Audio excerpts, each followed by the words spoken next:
Goedemorgen allemaal. Hierbij open ik het ronde tafelgesprek van de Vaste Commissie voor Buitenlandse Handel en Ontwikkelingshulp over de humanitaire situatie in Syrië. En aangezien we een aantal internationale sprekers hebben, zal ik nu overschakelen tot het Engels voor de eerste ronde. So, welcome everyone. And hereby I'd like to officially open this roundtable discussion for the Committee on Foreign Trade and Development, focused on the humanitarian situation in Syria. And a warm welcome to all our speakers today, both who are here in person and those who are with us digitally from abroad. And I would like to express our appreciation for the position papers we have received. Of course, the situation has changed rather dramatically and rather suddenly in the past few days. But those will provide valuable input for our discussions. And I'm sure that the most recent developments will be touched upon in our discussion. Before we proceed, I would like to introduce our members of the committee who are present here today. First of all, starting at the end, Mr. Bamenga from D66, Mrs. Van Zanten from the Farmer Citizen Movement, Ms. Hirsch from the Green Left Labour Party, then Mr. Ram from the Party for Freedom, then we have Mr. Boswijk from the Christian Democratic Appeal, Mr. Van Baarle from DENK, and Ms. Dobber from the Socialist Party. And I myself am Diederik Boomsma from the New Social Contract Party. So let's start with our first round on the humanitarian situation in Syria.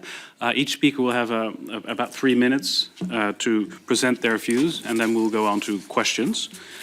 So without further ado, I would like to give the word and give the floor to our first speaker, Mr. Edwin Visser of the Dutch Relief Foundation. Thank you very much. Thank you for this opportunity to share the latest information on the humanitarian situation in Syria. I work for ZOA, but today I'm representing the Dutch Relief Alliance, 15 humanitarian organizations with funding from MOFA. Most of them are also all operating inside Syria. The position paper we submitted a week ago is grossly outdated by now. So let me share with you the latest information that was shared with us by our colleagues inside Syria in the past few days, some of it as recent as this morning. Among the Syrian society, there is a strange bag of mixed feelings of relief of what is gone and anxiety and fear of what is to come. And those who belong to minority groups are particularly concerned as they struggle to really believe that the new people in charge will really be as inclusive as they claim to be. And on top of this, the recent intensive Israeli bombardments have caused a lot of panic and fear, also among our own staff. Our expat staff of all the agencies working inside Syria, they were able to leave the country before Sunday. Our valued Syrian colleagues and partner organizations, they stayed behind. And we were forced to temporarily halt operations, but however, we are now in the process of restarting it as quickly as possible. Initial communication from the new de facto authorities, if you want, seem to indicate that they are willing to collaborate with us. They are asking us to coordinate our work with them, and they also show a commitment to less bureaucracy than what we were used to, especially in government-controlled areas. We are working on a unified approach among the international NGOs. Existing coordination bodies related to the previous government, such as the Syria Trust, have officially ceased operations and gone into a suspension. A strict sanctions regime and a huge existing funding gap was already causing a dire humanitarian situation even before recent events. Keep in mind, the people of Syria have gone through a horrible war, followed by a huge economic crisis. On top of that, a devastating earthquake. And now the recent events have caused the situation to deteriorate even further, for instance, through rising food prices. We've heard prices going, for instance, price of bread going up almost tenfold in the past few days. In the midst of very rapid changes and a lot of uncertainty, there is a strong sense of returning things to a situation that is as normal as possible. For instance, the banks we deal with have reopened as of yesterday at limited scale, but still they are operating, and we as organizations are getting ourselves ready to resume activities, particularly in support of those who have been displaced recently because of the recent events, and also in preparing for people for the upcoming winter. My last point, the existing humanitarian crisis combined with the impact of the recent events, and on top of that, the potential influx of returning refugees, either voluntarily or by force, makes it clear that the people of Syria, who have suffered immensely, deserve a commitment by the international community, including the Dutch government, to support them in rebuilding their lives. This should also include lifting the sanctions who have had a crippling effect on Syria, of which the people were the victims. And the agencies of the Dutch Relief Alliance are there to continue supporting the people of Syria based on needs, no matter what they believe or who they are. Thank you very much. Thank you very much. Then I would like to pass the floor to our next speaker, Mr. Asad Zee from Stichting Vluchteling. Thank you so much, and thanks everyone for joining the committee today and for the opportunity. I would like to start with a personal note, as I'm from the region, and this story is very close to my heart. And then it's an area that we've been working in the past 2 years, and I've had frequent visits to Syria in this period. I remember the euphoria that swept through Iraq more than 20 years ago, when the regime was toppled in 2003. As a 13-year-old teenager, I witnessed those first weeks of hope, when many believed a new era was beginning in my country. Yet few could foresee how quickly the country would descend into civil war. That experience taught me a hard lesson. Moments of dramatic change often carry immense risks, and the immediate aftermath is marked by uncertainty and volatility. Today, we face a similar moment in Syria. The recent fall of Bashar al-Assad's regime has created an atmosphere of profound uncertainty. While many Syrians currently are hopeful for a bright future, the country remains fragile and unstable. Years of violence, deep trauma, and the absence of an effective transitional justice mechanism continue to contribute to divisions and instability. Under these conditions, declaring Syria safe for return is both premature and dangerous. The humanitarian needs in Syria highlight this fragility. Syria's civilian infrastructure and services have been decimated in all zones, limiting the access to basic services, infrastructures, and livelihood opportunities to meet the needs of the population and ensure minimum standards of living. Over 90% of the population lives in poverty in Syria, with millions lacking access to basic services such as healthcare, education, and clean water. Almost 17 million people need humanitarian aid. This is the most since the conflict started in 2011. Over 12 million desperately need healthcare, and nearly 13 million are struggling to find enough food to eat.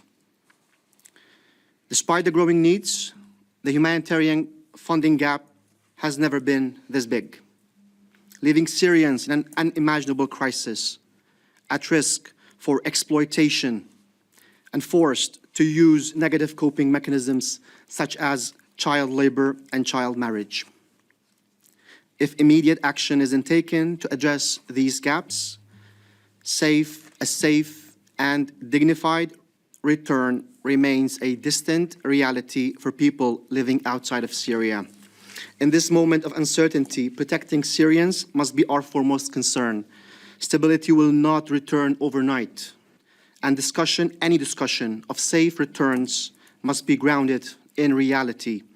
It is imperative that the international community focuses on safeguarding lives and rights of Syrians, ensuring that they are not forced into continued displacement or left at the mercy of an unstable system.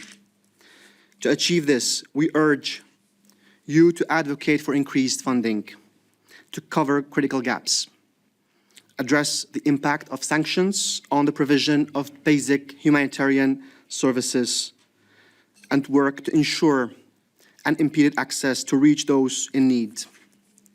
As we consider our response to these rapid developments, let us remember the lessons of the past. Syria's future hinges on how we address its volatility, humanitarian crisis, and protection needs. Today, I urge you to act with caution and compassion during these critical moments. Thank you. Thank you very much. Our next speaker will join us from abroad, Mr. Alexander Tyler. Do we have a live feed?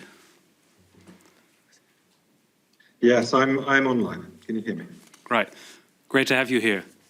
And the floor is yours. And very nice, very happy to be here. I mean, I have to say that the Netherlands, you've accompanied Syrians, you've accompanied UNHCR, the NGO community through this crisis since the beginning.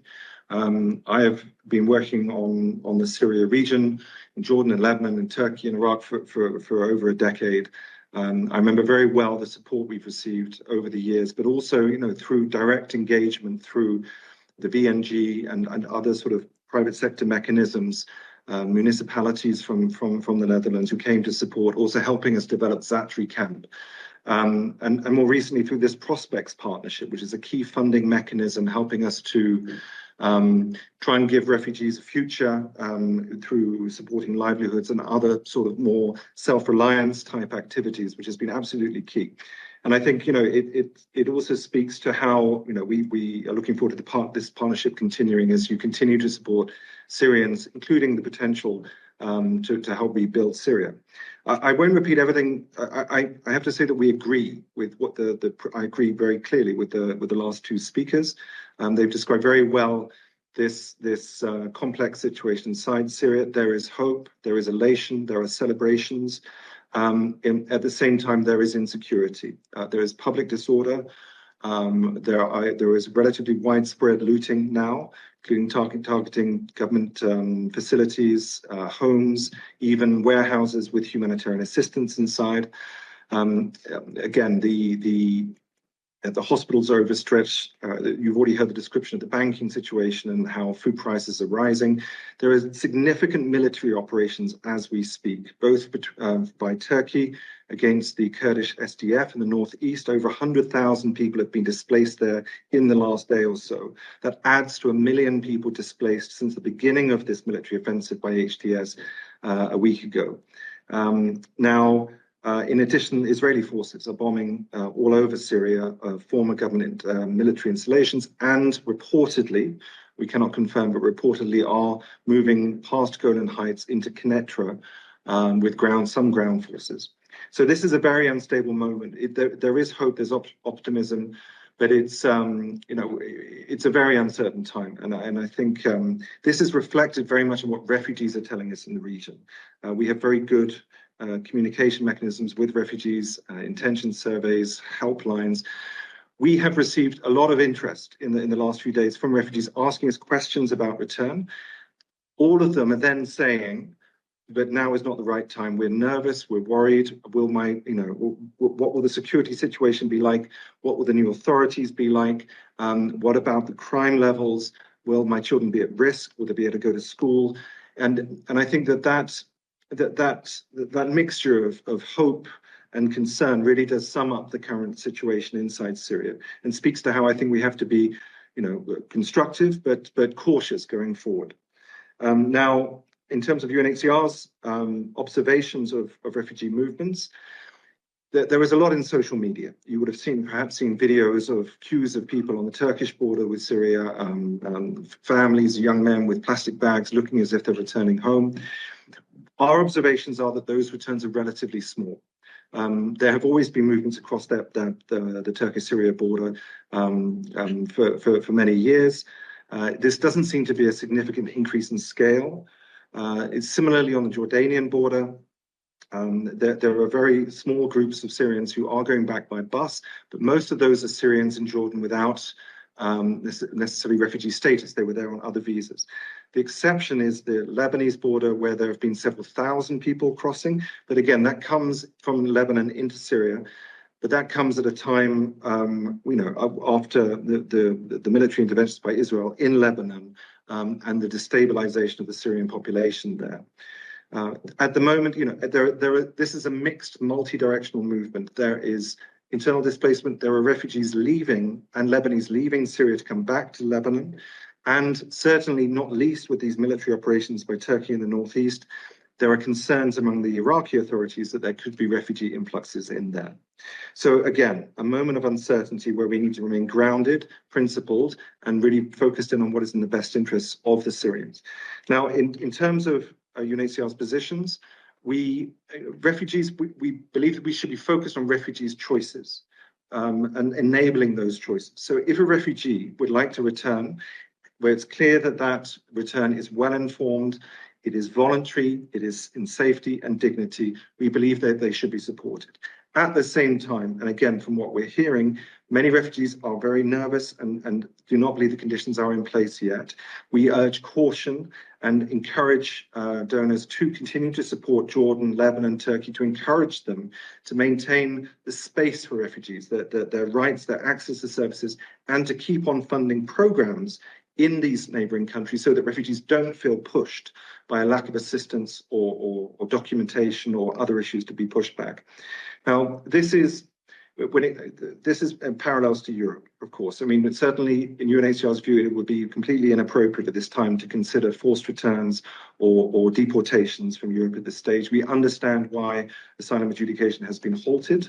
But again, this is a moment where it's really unclear how the situation will develop, and there will be new profiles of Syrians who are at risk, minorities, as was mentioned.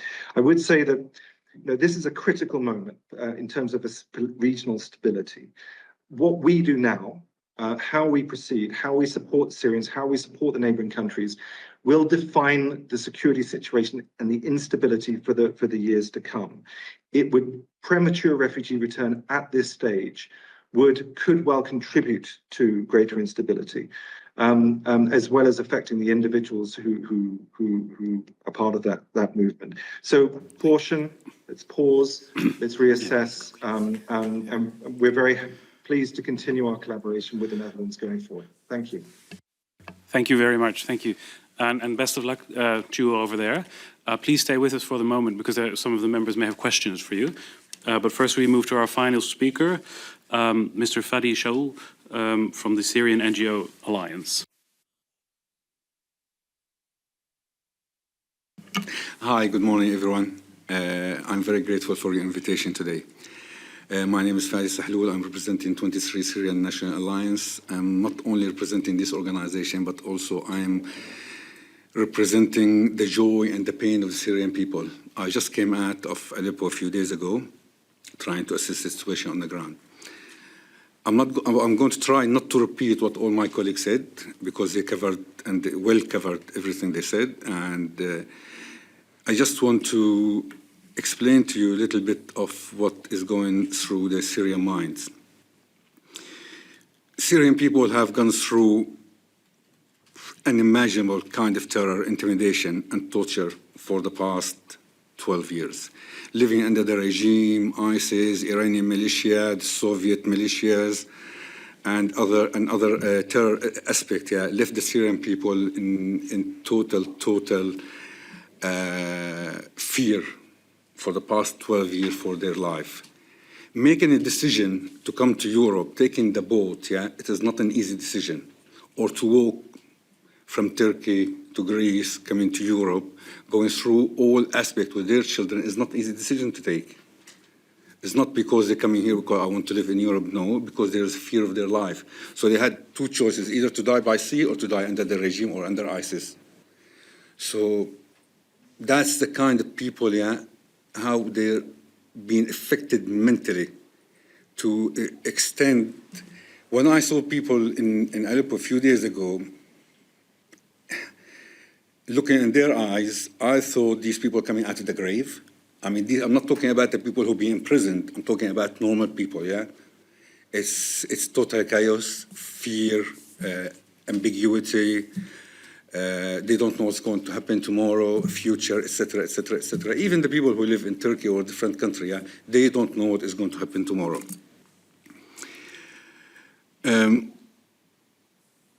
Adding to that, COVID, earthquake, etc., etc., etc.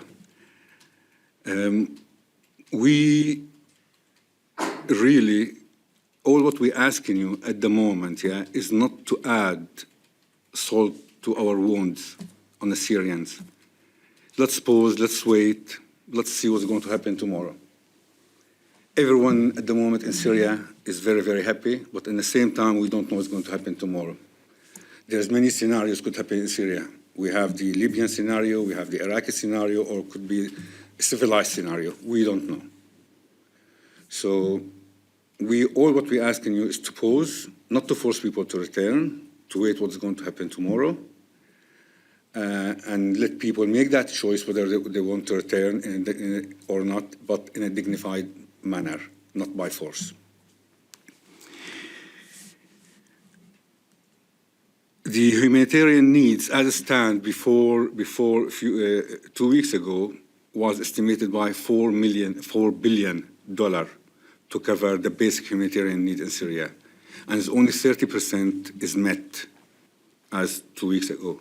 But now with the new areas, of course, that's going to increase dramatically. Are we willing to cover that? Are we going to increase our funding, our support, our help? Or are we just going to leave people just to live by? There's a few questions. I think if you could find an answer for those questions, I think the picture will be clearer. Are we going to lift the economical sanction? Are we going to lift the banking sanction? Are we going to increase funding? Are we going to invest in Syria? Are we going to help the Syrian for a safe return and dignified return? These questions are really, really important. Once we know the answer for this question, then we can tell you in all honesty whether Syria is safe or not. Don't get me wrong, we all want to go back. Okay, not all, 90% of the Syria want to go back. No question about that. We are very educated people, we are very productive people, we are very creative people. We lived for the past 12 years with very minimal resources and we survived. Yeah. I only can take my hat off for the Syrian people for their survival and what they created with very limited resources.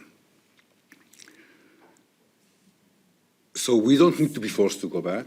Let's make that choice. I am sure when Syria is safe, when I know I can take my children to school, when I know I can access the health system, when I know I can go and get treated, then why I don't need to go back? Of course I go back. I want to go back to my home, to my family, to my friends, to my memories, etc., etc., etc. Why do I need to live in a foreign country? Yeah, there's no need. Help us to build Syria, help us to make Syria safe, help us to have more clarity in the future, help us to build a health system, schools, etc., etc. Then we'll all go back. I mean, I can't believe, for example, Syrian who were born in Holland or England or et cetera, and they already entered the school system here, How are they going to go back if there's no schools in Syria, if there's no universities in Syria? That region is very, very important. I think the Syria is very important in the region, If Syria is stable, everywhere is stable. And the only way we can make Syria stable, is by investing in Syria, rebuilding Syria. Then I can assure you, most of us will go back. I know you are under political pressure. I know you are under economical pressure, But I think we can all see hope now by end of the line. So waiting for a few months, I don't think going to harm anyone. Finally, I would like to thank you very much. Thank the Dutch people, thank the Dutch government, for their past help and hopefully for continuous help to help us to go back. Thank you. Thank you very much for your valuable and heartfelt contributions. Thanks. We will now move on to a first round of questions from the members. And I'd like to kindly ask you to specify to whom you address the question. And I think we'll start on that side. So first question, if you have a question, to Mr. Baminga. Thank you very much for sharing your experiences and your knowledge with us about the situation in Syria. I would like to ask the first question about, because I heard the person from UNHCR, I think it was Mr. George Tyler, talk about the way we are acting now will define the security situation for the years to come. So that shows a little bit like a proactive standing point from us. So what would that be, that proactive standing point for us? Could you maybe elaborate on that more in concretely, like what can we do concretely to act proactively to make sure that the situation, the security situation, is better.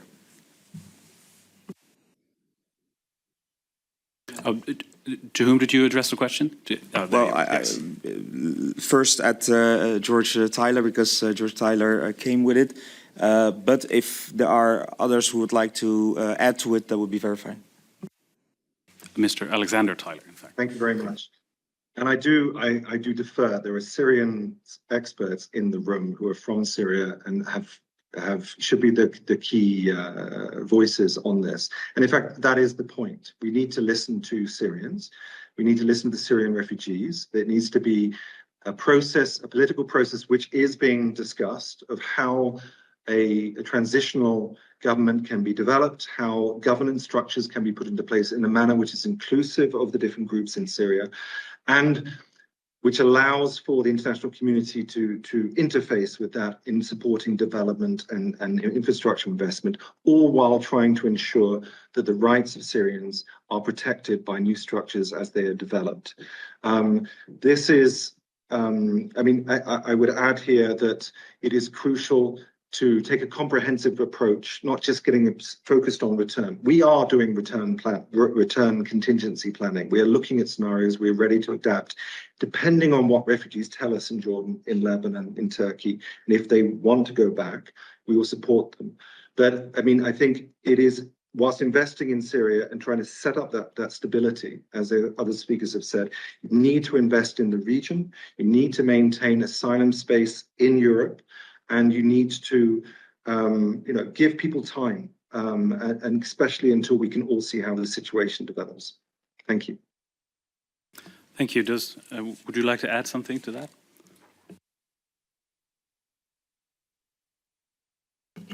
Yes, I will. Sorry, you are talking about how could we improve the safety aspect in Syria? Yes, but in a proactive way, because to pause is like waiting.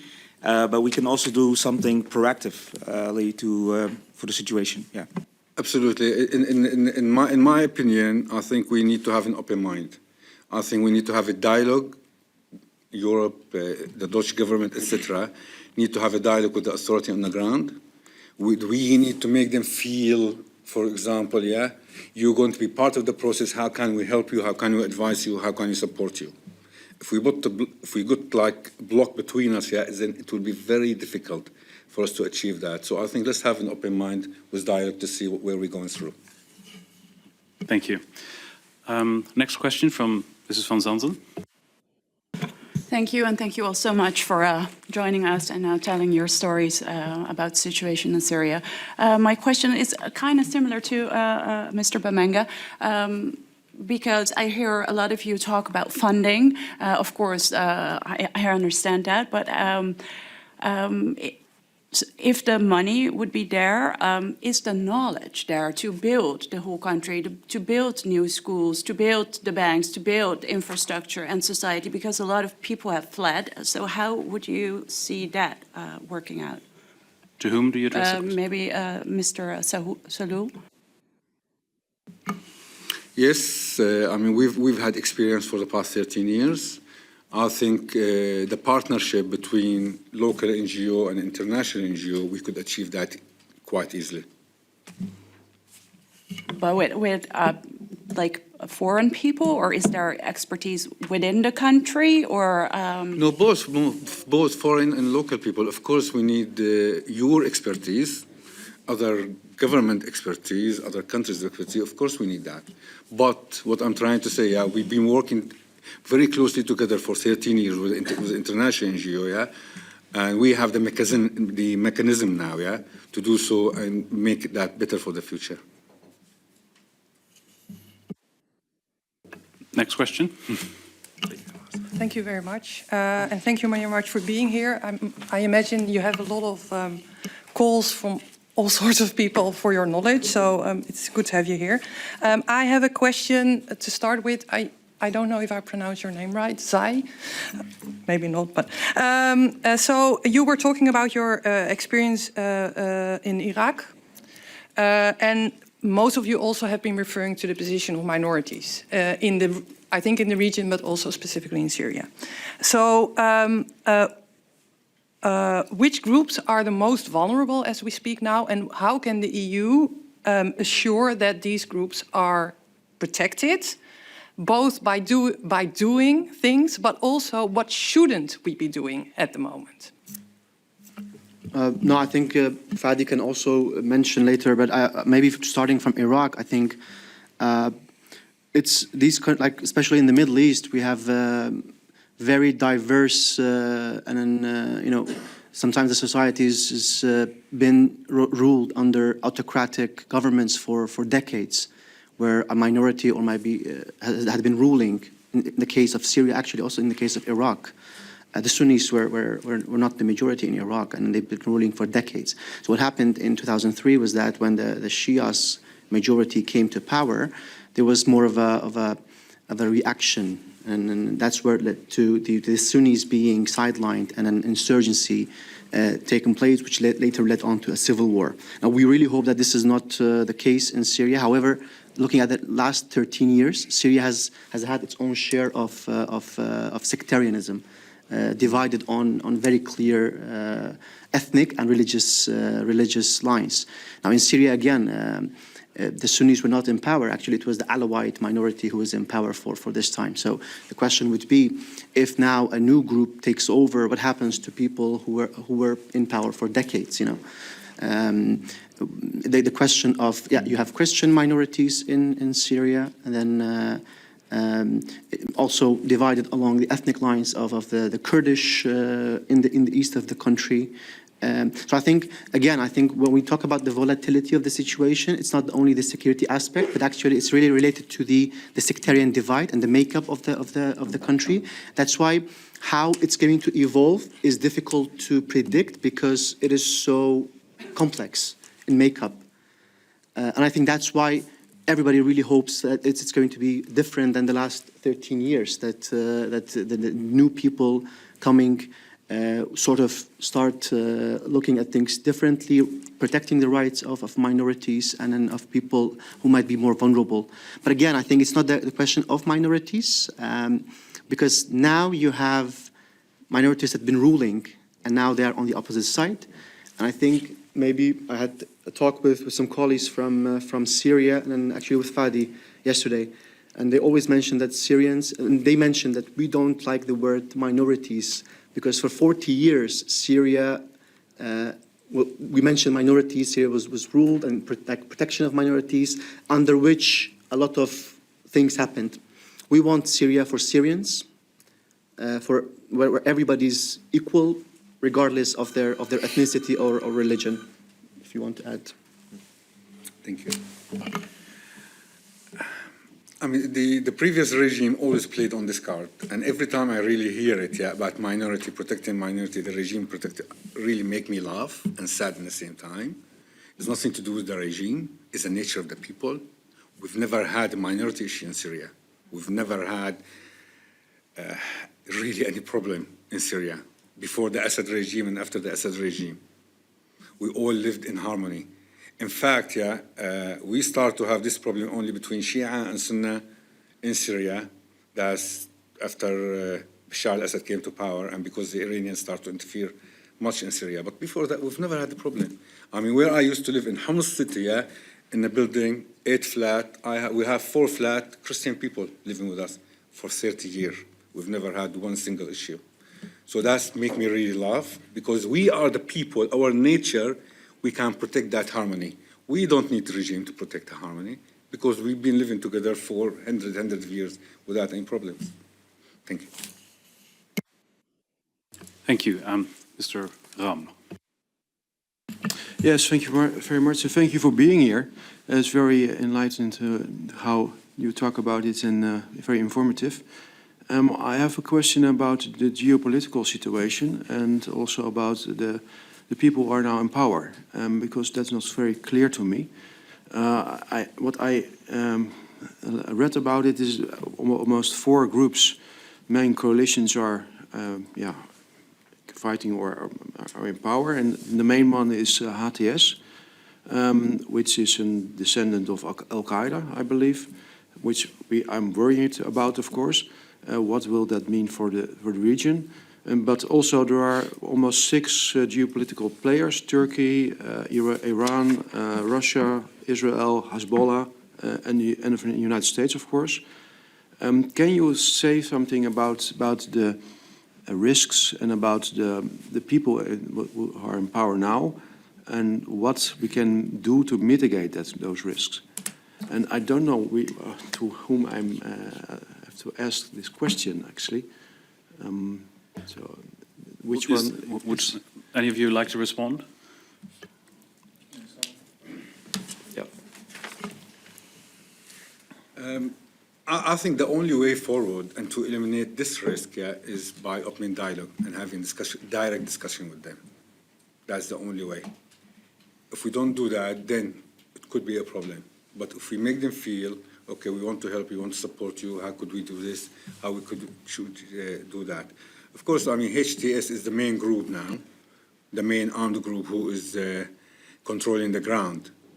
But I've seen, I mean, as a Syrian, I've seen big change for the past many years and now. The way they're talking, the way they're acting, the way they're treating others, respecting other people's opinion, etc., etc., yeah. I mean, I was pleasantly surprised, not only me, many of the Syrians. Yeah, they start to understand more about reality. They start to understand what we can do, what we cannot do. So the only way by talking to them and opening dialogue. Otherwise, we will have problems. I think, yeah, it's a difficult question. Definitely, there's no yes or no answers. I think it's very important to not look at it as black and white, not to rush to conclusions regarding groups or people in power. Again, that adds to the caution that we have to as my colleague said, to listen and see what happens in action on the ground. Just to say that, to copy my colleague, I have been to Idlib in this year a few times, and then we have projects, we have hospitals in Idlib, and with different partners. And I think these are areas I know, and I think, and I have lived in Iraq when ISIS came in, that was very close, that's 30 kilometers from my city. I would definitely say that there's an evolution in the nature of these groups, that they are descendants of fundamentalist groups previously, that's for sure. But I also think that there is a will in the different factions in Syria that they want to make something different. I think the initial signs are positive so far, that people, especially my Syrian friends, are viewing it in the sense of not being too fearful of let's see what happens, let's be hopeful, of course with a lot of caution because of the history that we have in the region. Let me just one note from the perspective of the humanitarian organizations working in Syria. I think it's not unique for us to be dealing with a changing regime, with changing authorities. We are facing sort of similar situation in Sudan, for instance, and in Libya. So how this is going to play out, it's kind of too early to say. It is good that the first signs are positive. Obviously for us, we are willing to interact with them, but then also super important that we stick to our humanitarian principles, and that from the very start we safeguard those humanitarian principles and make sure that red lines are not being crossed. Thank you. Next question from Mr. Boswijk. Thank you, Mr. Chair, and thank you for your presentations, and thank you for all your work you have done until today. I have a question to Mr. Tsai, because you mentioned Iraq, and I think we made a lot of mistakes over there. One of the biggest mistakes was, according experts, excluding the Ba'ath Party in the talks of the Iraqi future, but also disbanding the Iraqi army, which led to IS. Can you elaborate on this, how we prevent these mistakes in Syria? Thank you for the question. And this has been coming up a few times in my discussions with Syrian colleagues, because I think it takes hours sometimes to talk, and then these discussions come up. I think there are stark similarities between the two contexts. Of course, even the regional politics has changed a lot. We can't take it as at face value that what happened in Iraq will happen in Syria. But it's very important that to be aware of the similarities, but also stark differences between the two countries and the makeup. And even, I think, even if Iraq was a Ba'athist regime, there was also differences with what happened in Syria. I think what I always say is that the biggest mistake is not that Ba'ath party was removed, but the biggest mistake was the dismantling of the Iraqi army by when the U.S. appointed governor decided to dismantle the entire army. You had a vacuum of power, and then that led to actually many people, high-ranked officials in the Iraqi army, going into forming insurgencies, and most of them actually joined Al-Qaeda later on, and so forth. The story is clear. I think what is maybe different is that the timeline in Syria is very different. So in Iraq, you had the U.S. coming in, a foreign agent with armies that toppled the regime, and then you have a vacuum of power. Nobody even anticipated how to deal with. I think in Syria, the last 10 years, there's more of an evolution to what we got here. There's a local agency, definitely. I'm not saying that it's out of the regional dynamics, but there's more of a local agency. What I hear from my Syrian colleagues is that they say that these people, we know them, they're from Syria, different groups, Kurdish and then the rebel groups. They've been fighting the regime for more than a decade. That's very different than what happened in Iraq. I don't think that the vacuum will be as of a problem. There's more the risks of maybe conflicts happening between groups internally, or maybe foreign intervention. We already see the Israeli attacks in different areas. Russia, Iran, Turkey, how they're going to be influential. I see the risks from there, and not from maybe an internal vacuum of power. Thank you. And I apologize, I neglected to give Mr. Tyler the opportunity to respond to the previous question, so hereby. Thank you. Thank you. I just actually wanted to say I couldn't agree more with what has already been said by the other speakers. Just an observation, we have and we do engage with HTS and have done for many years in Idlib through our cross-border operations, including with international staff, as the colleague just mentioned, going into Idlib. We've noticed that evolution. We have met with them in Damascus, and also the opposition groups who pushed up from Dara. Of course, there are now these two groups in Damascus. And even our representative, we have international staff, 21 international staff still in the country, including 7 in Damascus. We've been able to even travel up to the border yesterday and meet with HTS security, who are on the Syrian side of the Masna border with Lebanon.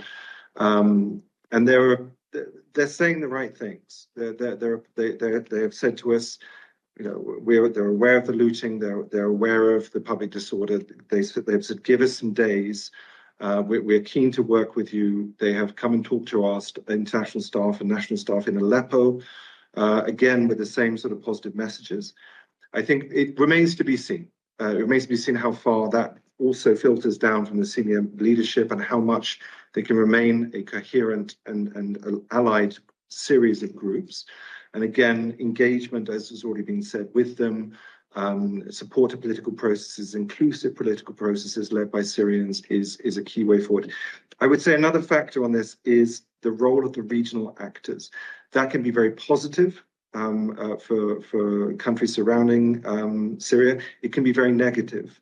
I've mentioned that there are two, you've mentioned that there are multiple foreign forces inside Syria with multiple military operations happening. I think, particularly the fight between Turkey and the Kurds is a really destabilizing factor, which could damage communication between, I have to say this off the record, please, this particular part, communication with, and that sorry, sir, can I just interrupt you very briefly, because just remind, we are not off we are online actually, so we are not currently off the record. Okay, thank you. So the role of the regional actors is crucial in the future of Syria and making sure that there is this dialogue. I would just one last point on the expertise of Syrians. Syrians are very well educated. They've got engineers, they've got doctors, they've got so much capacity, skills and experience, not least in their own country. One thing I've seen in other operations around the world has been where you can actually support Syrians who are in Europe who've got these expertise to work for instance, NGOs, come back to Syria, but have the flexibility to come back to Europe. That is a way also of transferring skills and expertise in a manner which also, allows for those with technical skills to be present and supporting the rebuilding of their country. It's a similar thing for neighboring countries where we do encourage flexibility so that if somebody goes back, they're not just blocked inside Syria, but they have the possibility to go in, assess the situation, see their properties, engage with their communities. It's this sort of flexibility, which can be designed through projects and programs through NGOs and others, which could help that expertise transfer and help that rebuilding. Thank you. Thank you. Our next question from Mr. Van Baarle. Thank you so much for your introductory remarks. You all mentioned the importance of the international community in assisting the Syrian people in developing their country and making sure that there is a peaceful transition. And one of the geopolitical aspects that is negatively impacting this potential are the international sanctions. And could you please, maybe I could first ask Mr. Sahlul the question, elaborate on how the imposed sanctions hamper the potential of Syria right now to develop itself, not only in a humanitarian sense, but also in an economic sense? Unfortunately, the sanction which was imposed in Syria for many years now, it was only affecting the normal people, wasn't affecting the regime. And that's, of course, will limit the way we could progress in the economy. I think that will affect the job market. Working people wanted to start to do their business, they want to open business, they want to start a new life, sanction certain product or certain people or certain company, that will affect the development for sure. So without lifting the sanction, it's quite impossible for us to progress, both economical sanction and banking sanction. Even for international NGO, for example, if tomorrow Damascus airport open, for example, borders open freely, for me as a national or international NGO, we could have, for example, we could close our offices in Turkey and move our office to Damascus. But if there's sanction, if there's no banking, it will be quite impossible for us to do so.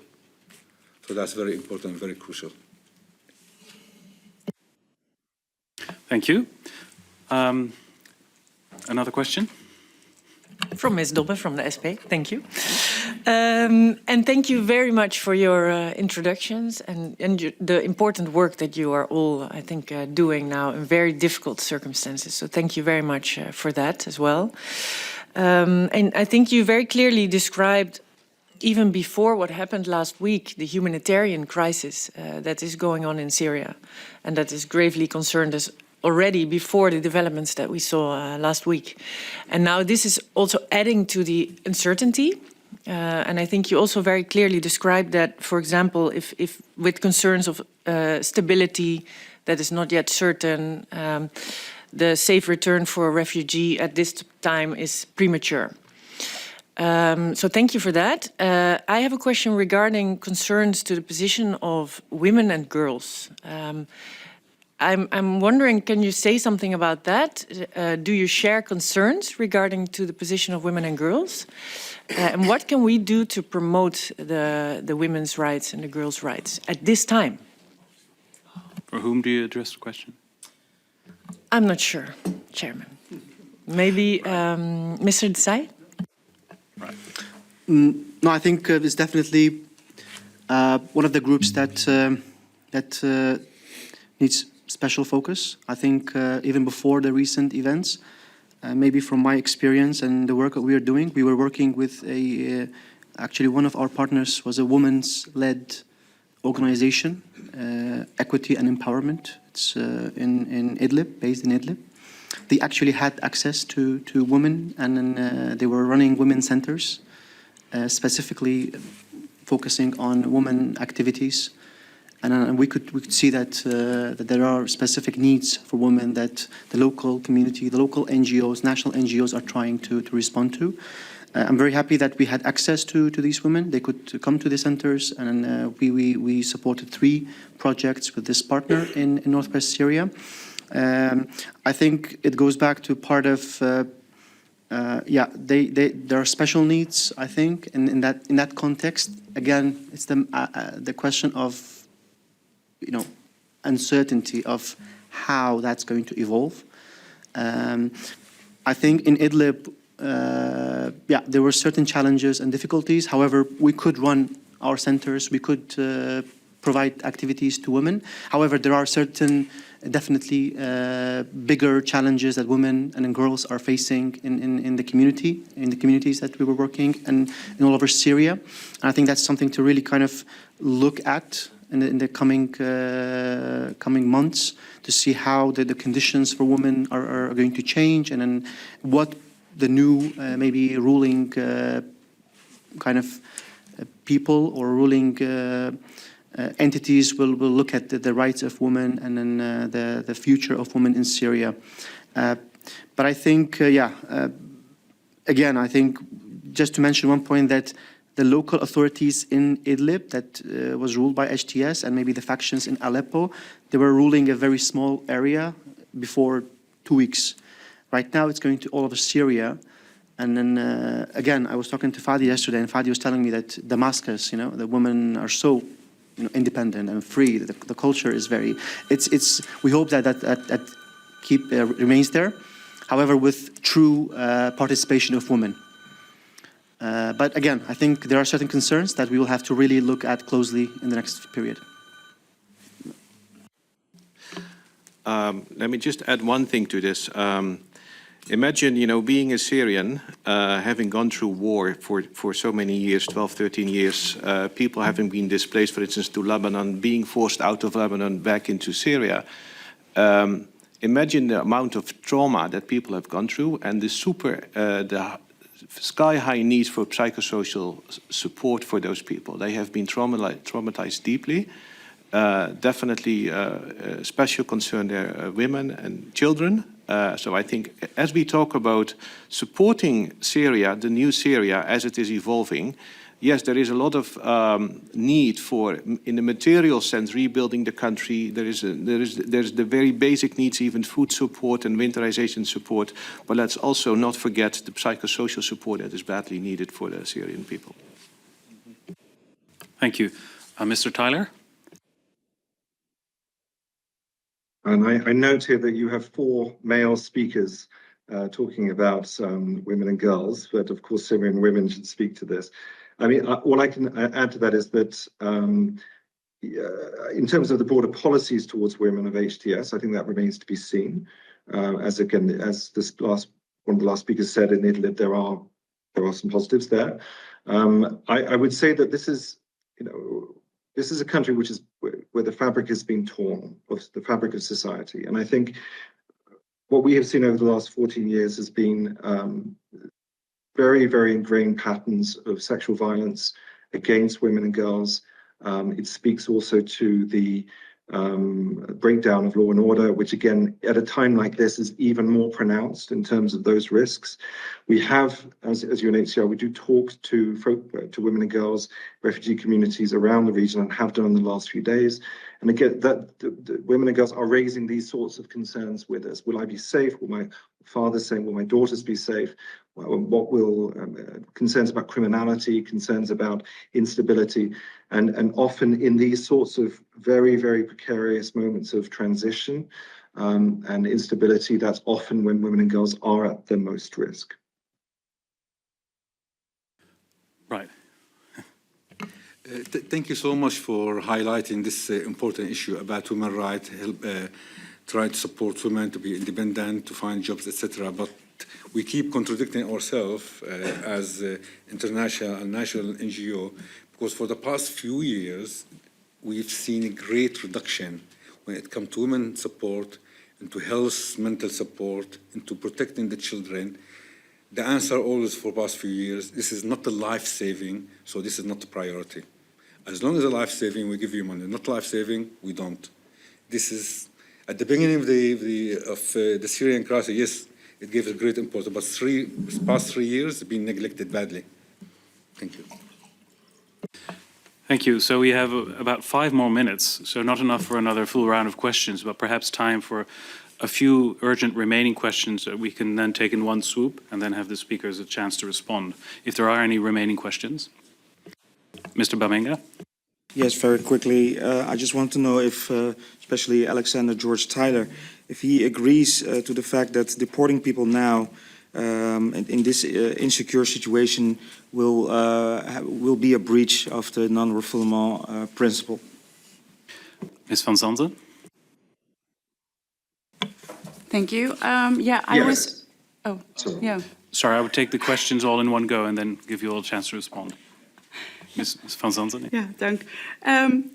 Yeah, I was wondering, so, like, you are saying that the situation is still too uncertain to send people back, but we need to give funding about $4 billion, if I'm correct, yeah, and to lift sanctions, and then to trust the HTS to build a stable government and a stable country and be no threat to minorities and women.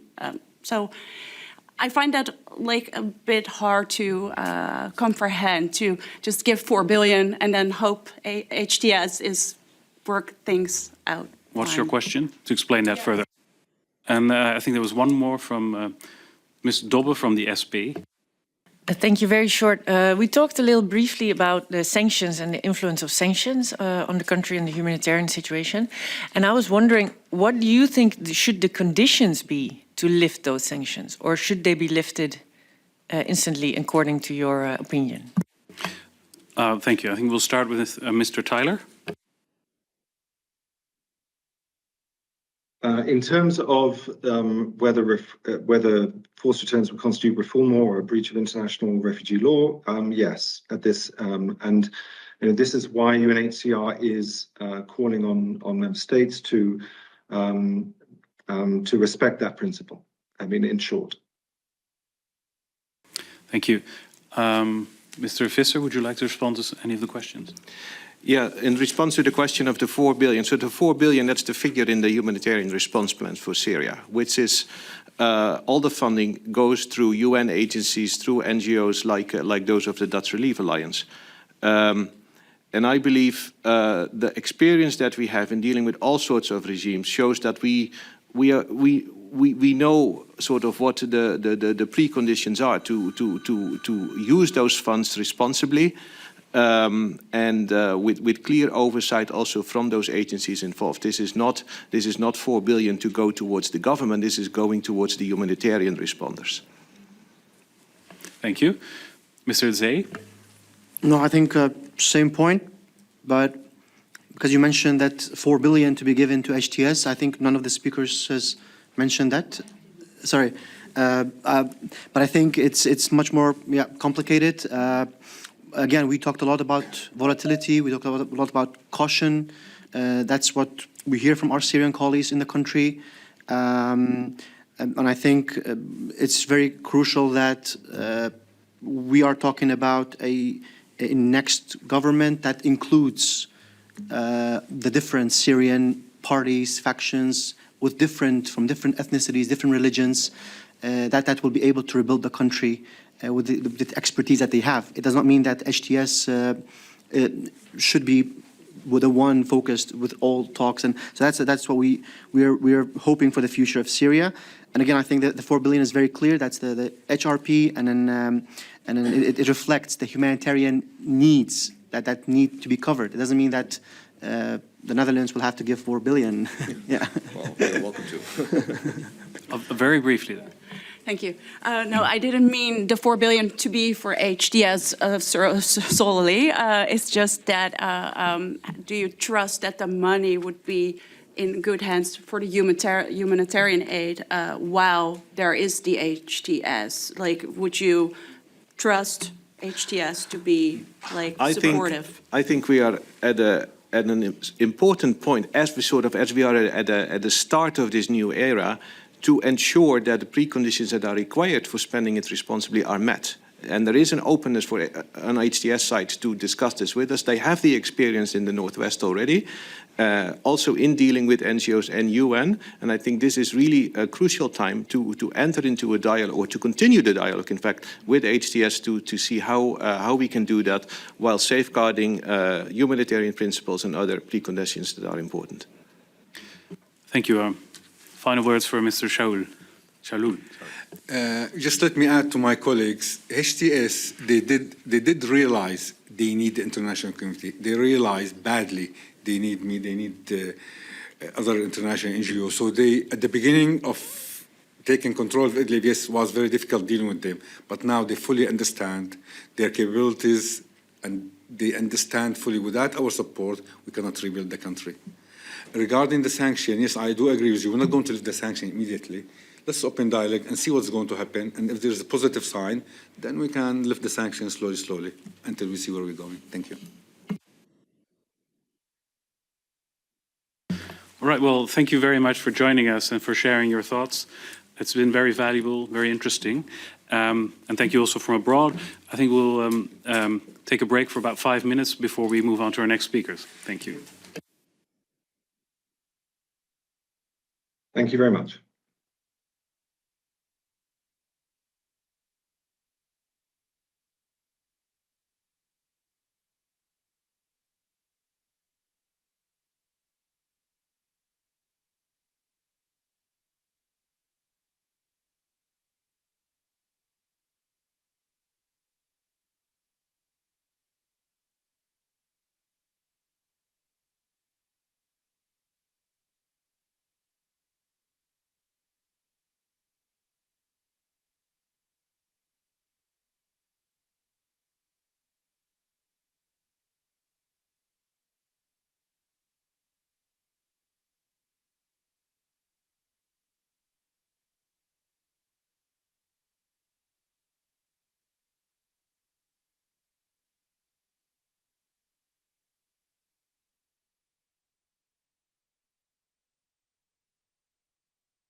Ik stel voor dat we weer beginnen. Dus hierbij open ik het rondetafelgesprek over de humanitaire situatie in Syrië voor het tweede deel van het rondetafelgesprek. We gaan nu in de tweede ronde verder over de maatschappelijke en politieke context. Ik wil alle sprekers heel hartelijk danken voor hun position papers. En laten we gewoon van start gaan. Ik wil graag de heer Van Veen van Klingendaal het woord geven voor een inleiding van ongeveer 5 minuten. Dank u wel en dank voor de uitnodiging ook. De gebeurtenissen hebben zich natuurlijk de afgelopen 7 dagen ongeveer in sneltreinvaart ontwikkeld. Dus mijn doel in deze korte interventie is om even een paar geopolitieke reflecties met u te delen die betrekking hebben tot de diverse stukken van de puzzel die we op het moment wel kennen. En om dan vervolgens af te sluiten met een paar opmerkingen in relatie tot de mogelijke wederopbouw van Syrië als een van de hoofdwegen om tot een stabielere situatie te komen op termijn. Dus als ik dan begin met wat elementen van geopolitieke reflectie, dan denk ik dat we nu kunnen stellen dat we 4 tot 5 gewapende groepen op het moment hebben in Syrië, of constellaties van gewapende groepen, die uiteindelijk tot een vergelijk zullen moeten komen als meer stabiliteit en beter bestuur aan de orde gaan zijn. Dus dat zijn niet alleen HTS, maar ook het Syrische Nationale Leger, de Syrische Koerden, verenigd in de YPJ, maar ook de Syrian Democratic Forces. Dan is er een constellatie van gewapende rebellengroepen in het zuiden die wat lokaler van aard zijn. En er zijn nog een aantal groepen onder de Druze-banier, eveneens in het zuiden. Dus dat biedt zowel mogelijkheden tot een soort van vergelijk, maar ook potentie natuurlijk dat die groepen elkaar weer de haren invliegen zoals in het verleden eerder is gebeurd. Een tweede element, denk ik, is de desastreuze sociaal-economische situatie in Syrië op het moment. En dan hebben we het over schattingen van 70 tot 90% van de bevolking die onder de armoedegrens leeft. Dat is echt een ongelooflijk aantal. En dan hebben we het over ongeveer, laten we zeggen, 15 miljoen Syriërs die nog in Syrië wonen. Waarvan de helft dan ook nog eens een keer intern displaced is. Dus vluchtelingen in eigen land, zeg maar. Een derde element zijn natuurlijk de ontwrichtende factoren die op het moment nog steeds aan de gang zijn. Dan heb ik het specifiek over Israël, Turkije en Iran. Israël voerde in de afgelopen week zo'n 250 tot 400 bombardementen uit in Syrië. Dat is meer bombardementen dan ze in de afgelopen 12 maanden uitvoerden in 1 week.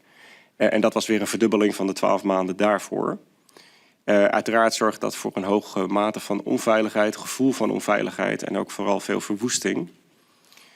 Turkije is daarnaast natuurlijk bezig met een langdurige campagne tegen de Syrisch-Koerdische YPJ, waarbij Turkije het ook niet schuwt om civiele infrastructuur onder vuur te nemen, waardoor basale dienstverlening in gevaar komt en het risico bestaat weer op nieuwe stromen van ofwel internally displaced Syriërs of vluchtelingen zelfs. En uiteindelijk zijn de 2 doelen van Turkije om de miljoenen Syrische vluchtelingen in Turkije weer terug te krijgen naar Syrië en om de Koerdische protostaat een kopje kleiner te maken. Maar beide factoren zullen eerder instabiliteit dan stabiliteit veroorzaken. En tot slot is er natuurlijk nog de residuele invloed van Iran. Met het vertrek van Assad is Iran niet volledig vertrokken uit Syrië.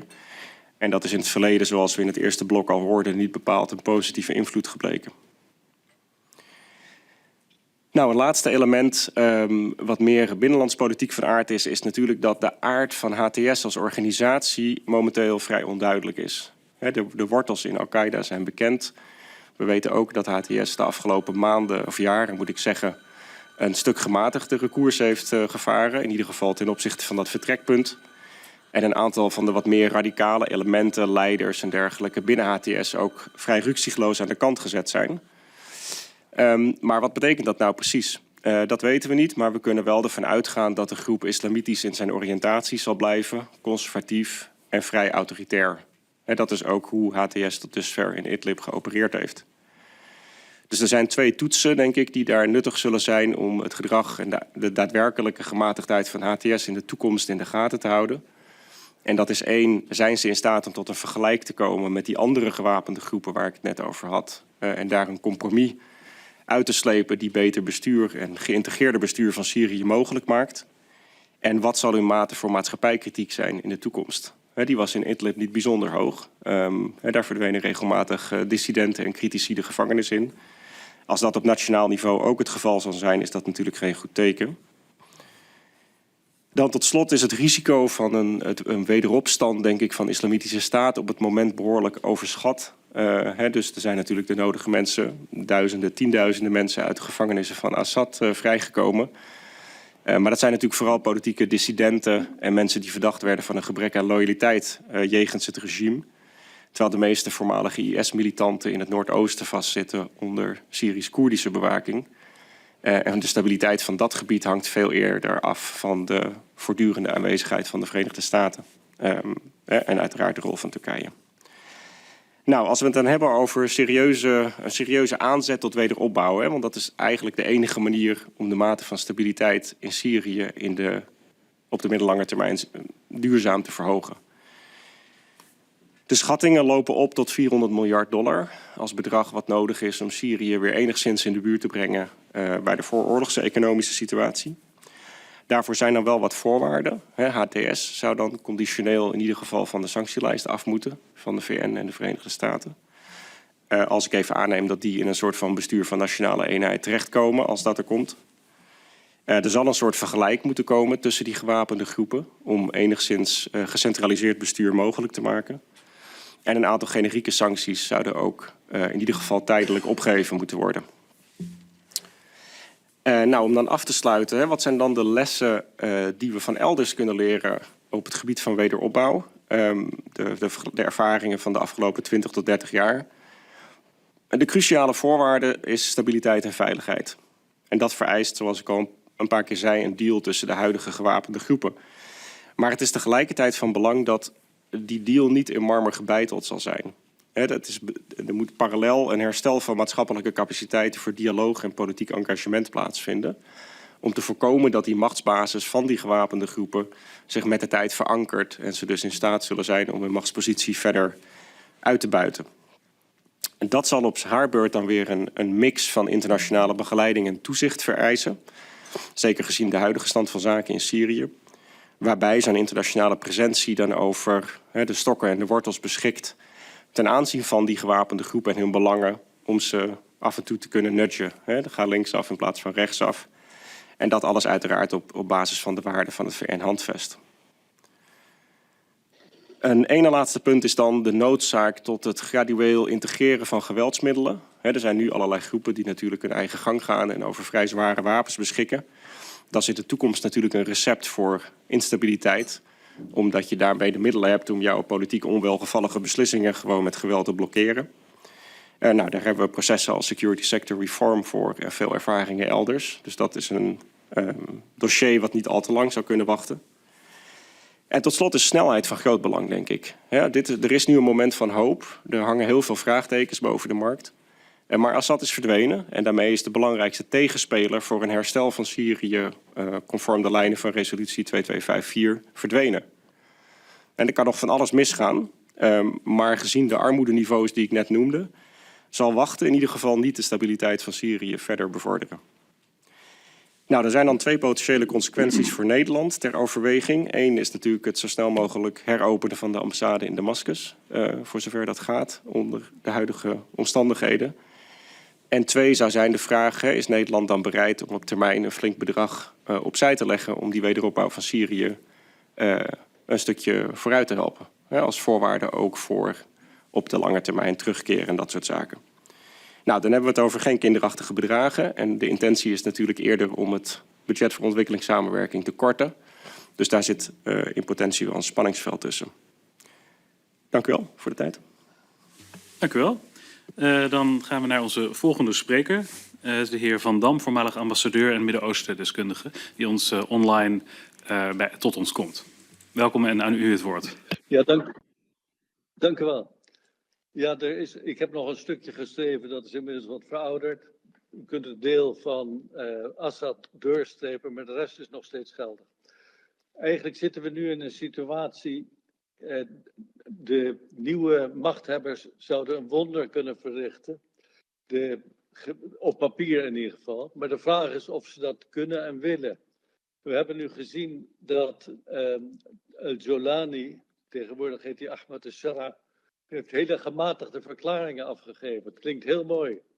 En heeft ook een openingen gedaan ten opzichte van de Alewieten, Druzen, Ismaëlieten en christenen. Maar meent hij dat? Of is hij een wolf in schaapskleren? Of is er sprake van het begrip taqiyya? Taqiyya is dus dat je in de islam, vooral de Shiïtische islam, dat je veinst alsof je iets meent om een bepaald doel te bereiken. En dan als het eenmaal zover is, als je de macht hebt, dan laat je die principes weer vinden. En zelfs al meent hij dat hij wat hij zegt, dan moet hij nog zijn volgelingen kunnen overtuigen. Want die zijn natuurlijk al die tijd met hele andere gedachten hebben zich gedragen.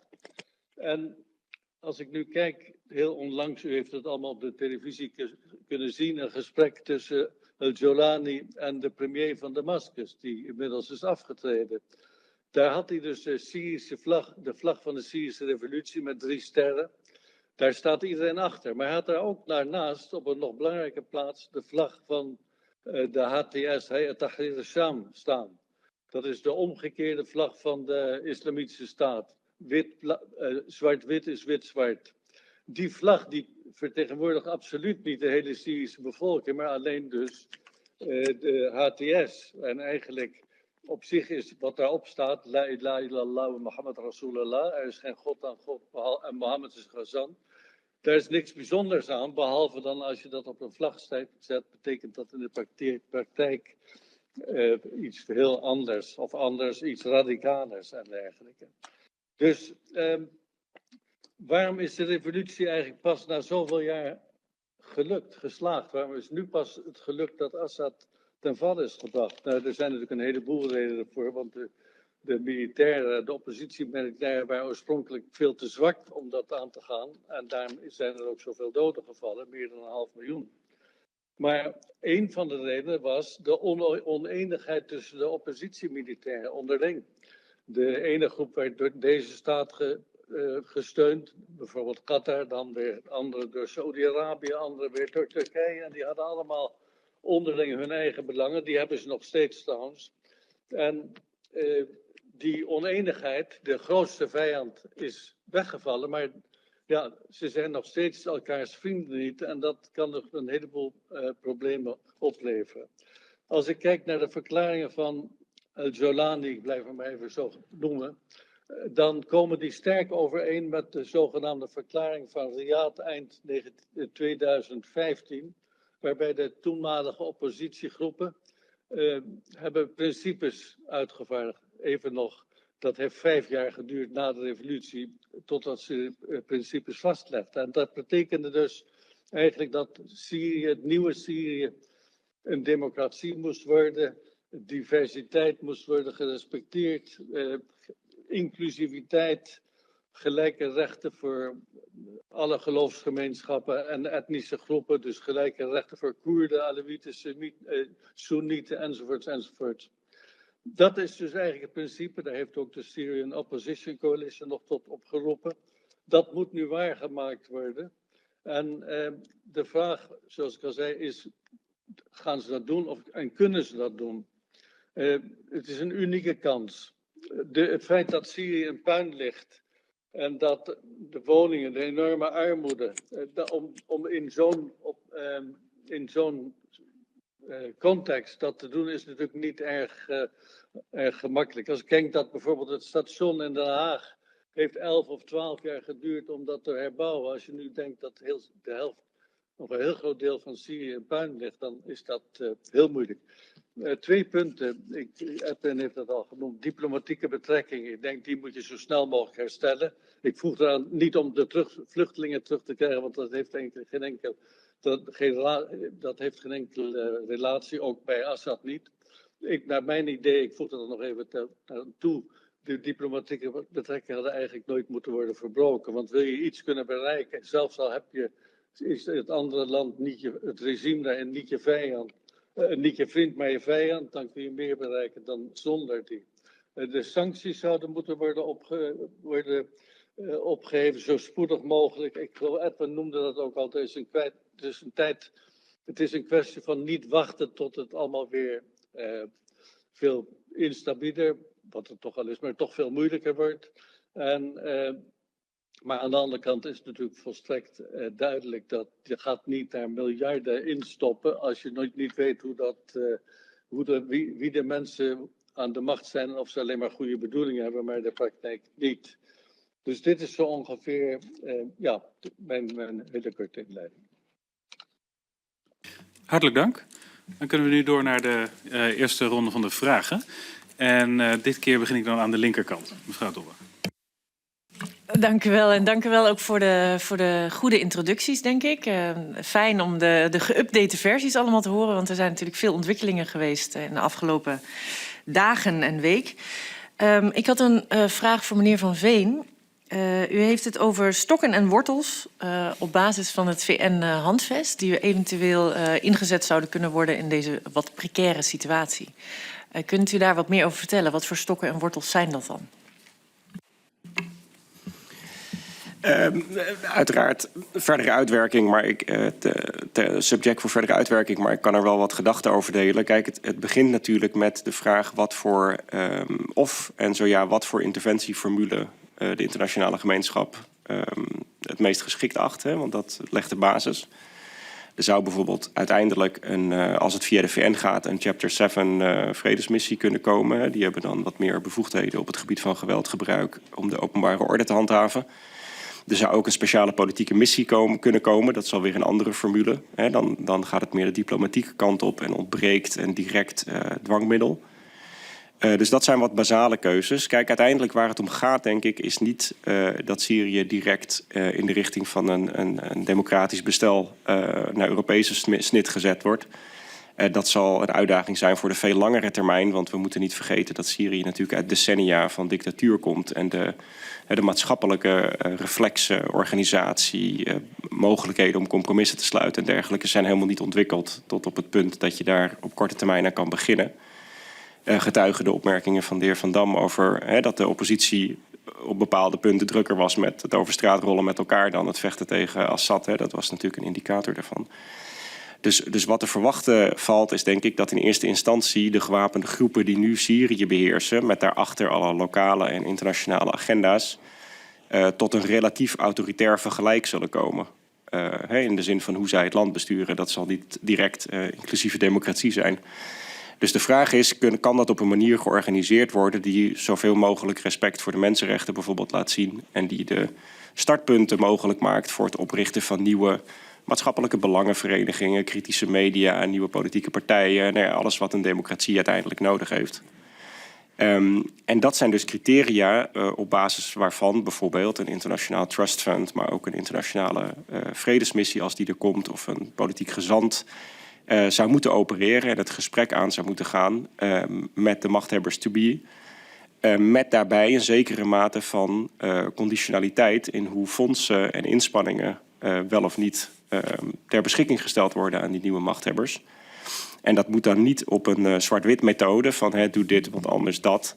Maar meer in de vorm van een lopend gesprek met gradaties in de responsmogelijkheid. Dat er echt een dialoog tot stand komt waar ook Syrische belangengroepen, het is natuurlijk niet zo dat er geen maatschappelijke organisaties zijn in Syrië, dat die daar ook bij betrokken worden en hun visie vanaf het begin zoveel mogelijk meegenomen wordt.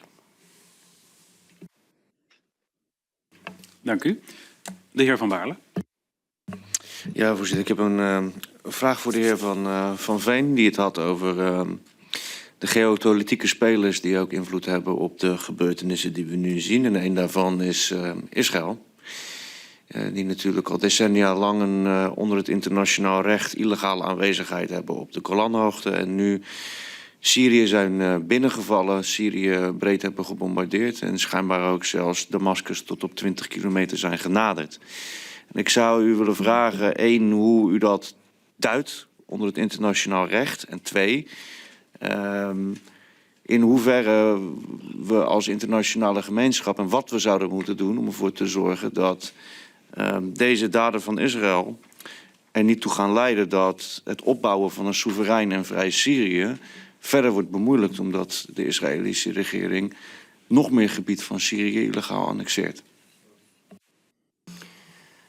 Ja, 2 kleine voorafgaande kanttekening. Ik ben geen jurist en Israël heeft zich nog nooit iets van het internationaal recht aangetrokken, zoals we de afgelopen 13 maanden hebben kunnen constateren, zo niet de afgelopen 57 jaar. Dus dat is wel belangrijk om in het achterhoofd te houden. Dat gezegd hebbende, kijk, de mogelijkheden die landen hebben voor zelfverdediging gaan natuurlijk alleen maar over situaties waarin een acute en directe bedreiging richting het land in kwestie dan zogenaamd verdedigd moet worden. Nou, daar is in dit geval natuurlijk helemaal geen sprake van. Het Assad-regime is in elkaar geklapt en daarmee de hele Iraanse logistieke infrastructuur die daarachter zat. Daar zijn ongetwijfeld nog restanten van over. Hè, maar zoals we hebben kunnen ze net zo min als Iran in staat was om voldoende troepen te mobiliseren om Assad op korte termijn uit de brand te helpen, zullen ze ook niet in staat zijn om op korte termijn vanuit Syrië een dreiging richting Israël te formuleren. Dus wat Israël eigenlijk doet is, ja, als we de berichtgeving mogen geloven, zoveel mogelijk van de Syrisch-Arabische legerinfrastructuur, de Iraanse militaire infrastructuur, uit te schakelen voordat die in handen komt van een groep als HTS, die Israël evident niet vertrouwt, gezien de Al-Qaeda-antecedenten van die groep. Dus dat valt rationeel misschien tot op zekere hoogte te begrijpen, maar dat maakt het natuurlijk maakt het niet legaal natuurlijk. Onder het internationaal recht is het natuurlijk niet zomaar toegestaan om bombardementen in een ander land te beginnen. Dus dat is één kant van de kwestie, denk ik. Wat belangrijker is nu, is dat die Israëlische bombardementen zo snel mogelijk gestaakt worden. Want het functioneert natuurlijk, de schaal daarvan levert enorm veel onveiligheid op. Verdere instabiliteit, angst, vrees, behalve ook verwoesting. Dus dat moet door de internationale gemeenschap een halt toegeroepen worden. En ik was een paar weken geleden in Israël.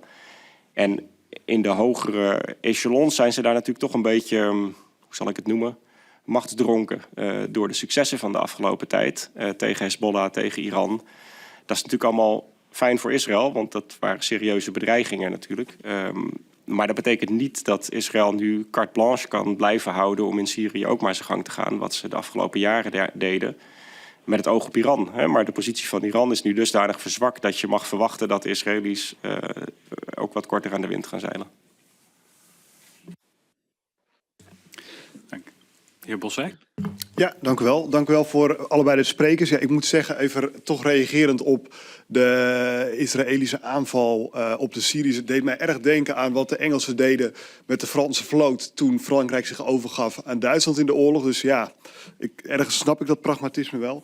Ik werd eigenlijk getriggerd door opmerkingen van de heer Van Veen over het heropenen van de ambassade.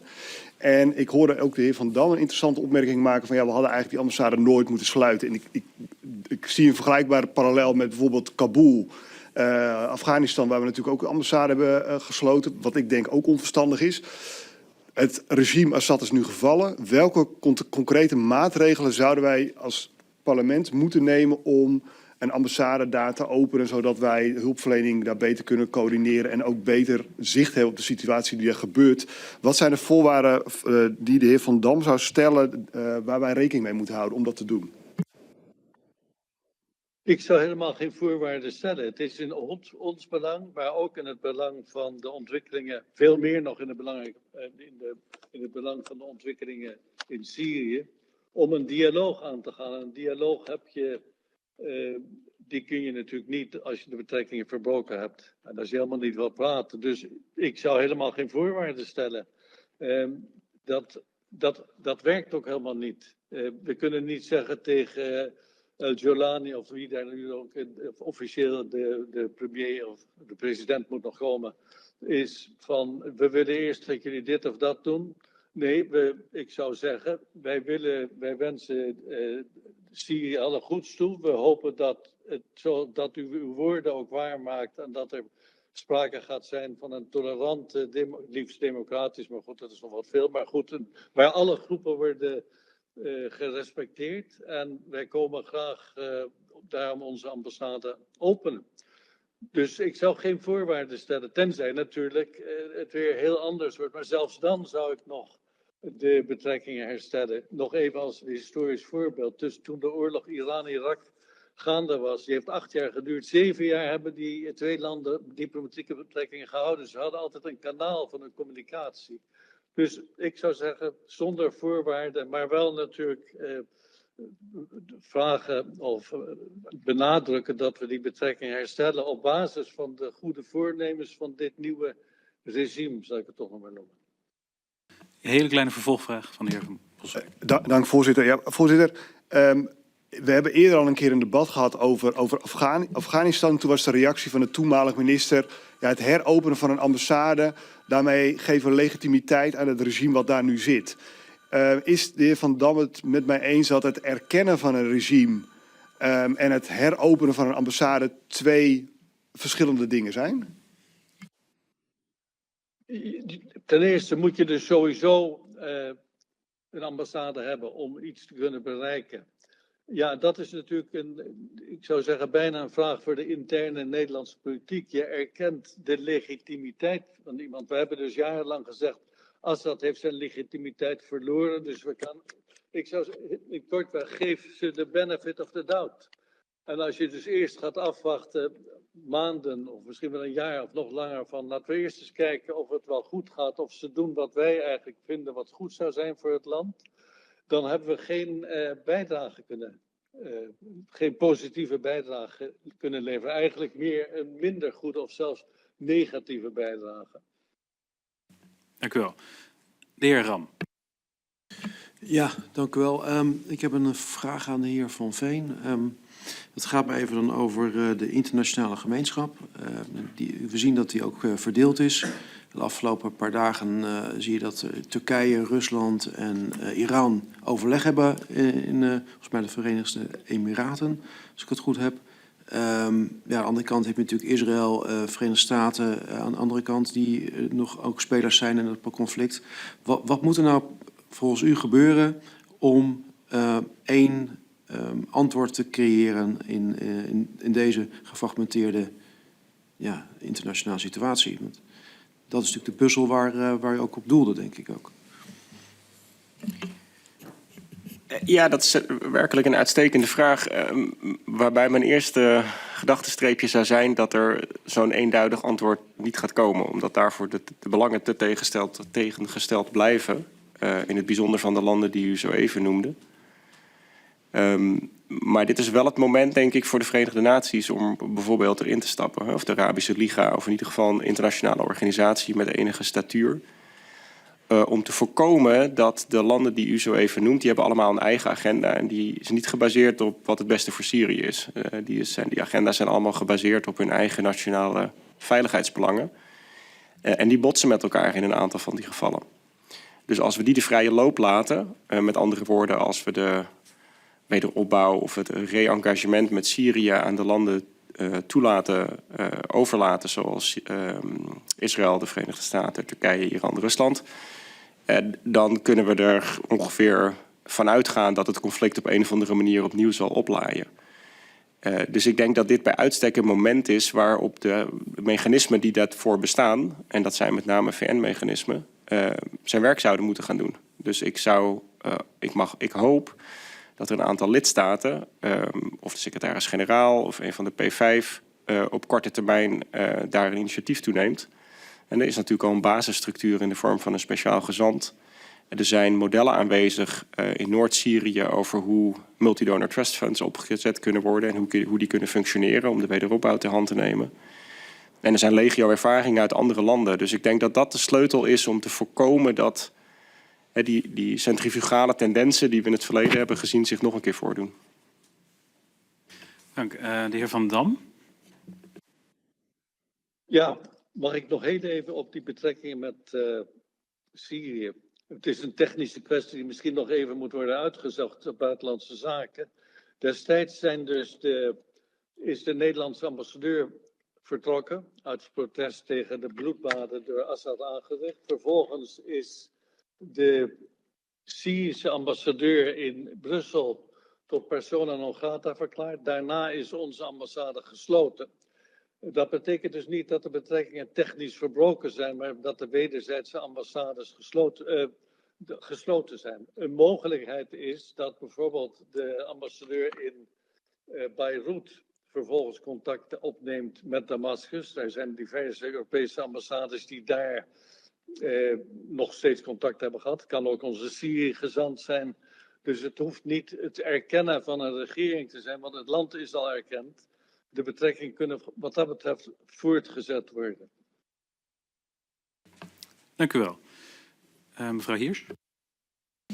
Dank u wel. Ik moet heel eerlijk zeggen, we krijgen zoveel informatie dat mijn vragen heel complex zijn. En waarschijnlijk niet in één keer goed gesteld kunnen worden. Ik ga het gewoon proberen. Ik vervolg even op de vraag van mijn buurman. Want er zijn heel veel krachten, externe krachten. En u noemt de VN als een belangrijke actor. Maar we zijn natuurlijk zelf de EU. En dit is heel dichtbij ons. Dus mijn vraag is, de EU, als de EU van deze... Dit is een transitie.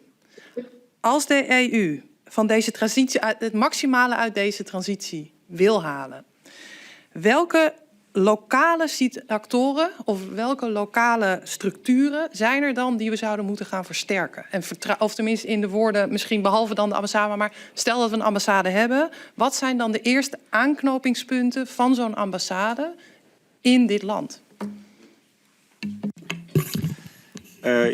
Misschien mag ik uw vraag in 2 delen beantwoorden.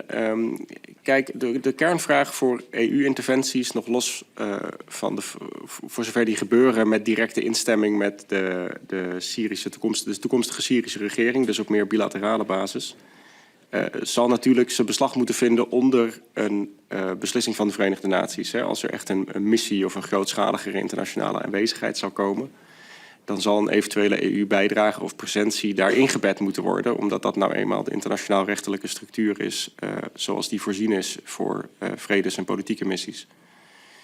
Dan de andere kant op. Kijk, het zal beginnen inderdaad met het opnieuw openen of vestigen van een EU-vertegenwoordiging in Damascus, of het uitbreiden daarvan. De EU heeft relaties wat beter onderhouden dan Nederland in het verleden. En ik denk dat de eerste maanden waarschijnlijk dan op zullen gaan aan het leggen van contacten.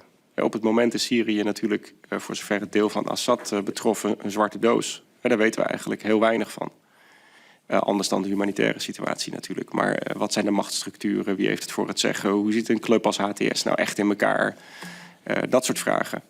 En dat is wel broodnodige kennis om vervolgens te komen tot een soort van realistische politieke inschatting van wat zijn nou de kaders, de red lines, de bottlenecks in een eventueel wederopbouwverhaal, waar dus uiteindelijk iets van $400 miljard naartoe zal moeten.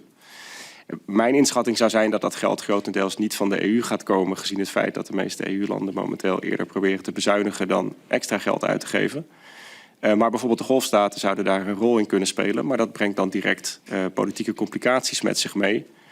En een lichtpuntje daarbij is dat de EU-GCC-top natuurlijk recentelijk plaatsvond en in vrij goede sfeer verliep. Dus het is ook goed mogelijk dat de EU via een soort van zijdelingse constructie een politiek met een economisch engagement kan combineren. Korte vervolgvraag. Het is meer een checkvraag. Want in de vorige ronde, ik weet niet of u die heeft mee kunnen maken, werd gesteld, er zijn heel veel humanitaire organisaties in verschillende delen van Syrië actief. Er zijn ook heel veel lokale NGO's die in contact staan met internationale NGO's. Is het bewust dat u die niet noemt als aanknopingspunten van hoe de situatie nu is? Of is dat omdat u denkt in de meer formele governance structuren? Nou, het is meer een kwestie van focus. Kijk, humanitaire organisaties houden zich bezig met humanitaire vraagstukken. En niet met machtsvraagstukken. En dat is de kern, denk ik, van het wederopbouwverhaal. Dat gaat uiteindelijk altijd over wat voor nieuwe machtsstructuren je optuigt in de zin van bestuur, administratie, veiligheidstroepen en dergelijke. Dank u. De heer Bamenga. Dank u wel, voorzitter. Ik zou graag een vraag willen stellen aan de heer Van Dam. Zou de heer Van Dam kunnen aangeven welke rol Nederland zou kunnen spelen bij het bevorderen van een rechtvaardige transitie, dat er ook recht komt voor de talloze slachtoffers van het Assad-regime? Ja, wij hebben er misschien een erg grote broek aan. Wij kunnen, het eerste is, en dat is eigenlijk ook bij de vorige spreekster, we moeten eerst verkennen hoe dat land er zonder Assad uitziet. Dus dat is het bevorderen van dialoog en verkennen met, met meerdere van die partijen die macht hebben. Ik heb zelf contact veel gehad met Haytham al-Maleh. Dat is een belangrijke vechter voor de mensenrechten. Hij heeft in Nederland ook de Geuzenprijs gekregen. Die moest hij in het buitenland aanvaarden, omdat hij in het binnenland was. Werd hij vervolgd. Hij hoopt morgen terug te gaan en dan hoopt hij daar toezicht op te houden. Hij hoopt op een hele hoge functie, een symbolische functie, om heel veel van de slachtoffers, en er zijn er eigenlijk miljoenen, die vinden natuurlijk dat er recht moet komen op alles wat hen is aangedaan. En de doden zijn niet meer terug te halen, maar in ieder geval rechtvaardigheid. In dit proces ligt natuurlijk de moeilijkheid: hoe krijg je een harmonische nieuwe samenleving na zoveel jaren van onrecht en geweld? En dat geweld is natuurlijk niet van de ene kant naar de andere alleen maar geweest, maar ook omgekeerd. Dus er zullen waarschijnlijk toch wel compromissen moeten worden gesloten.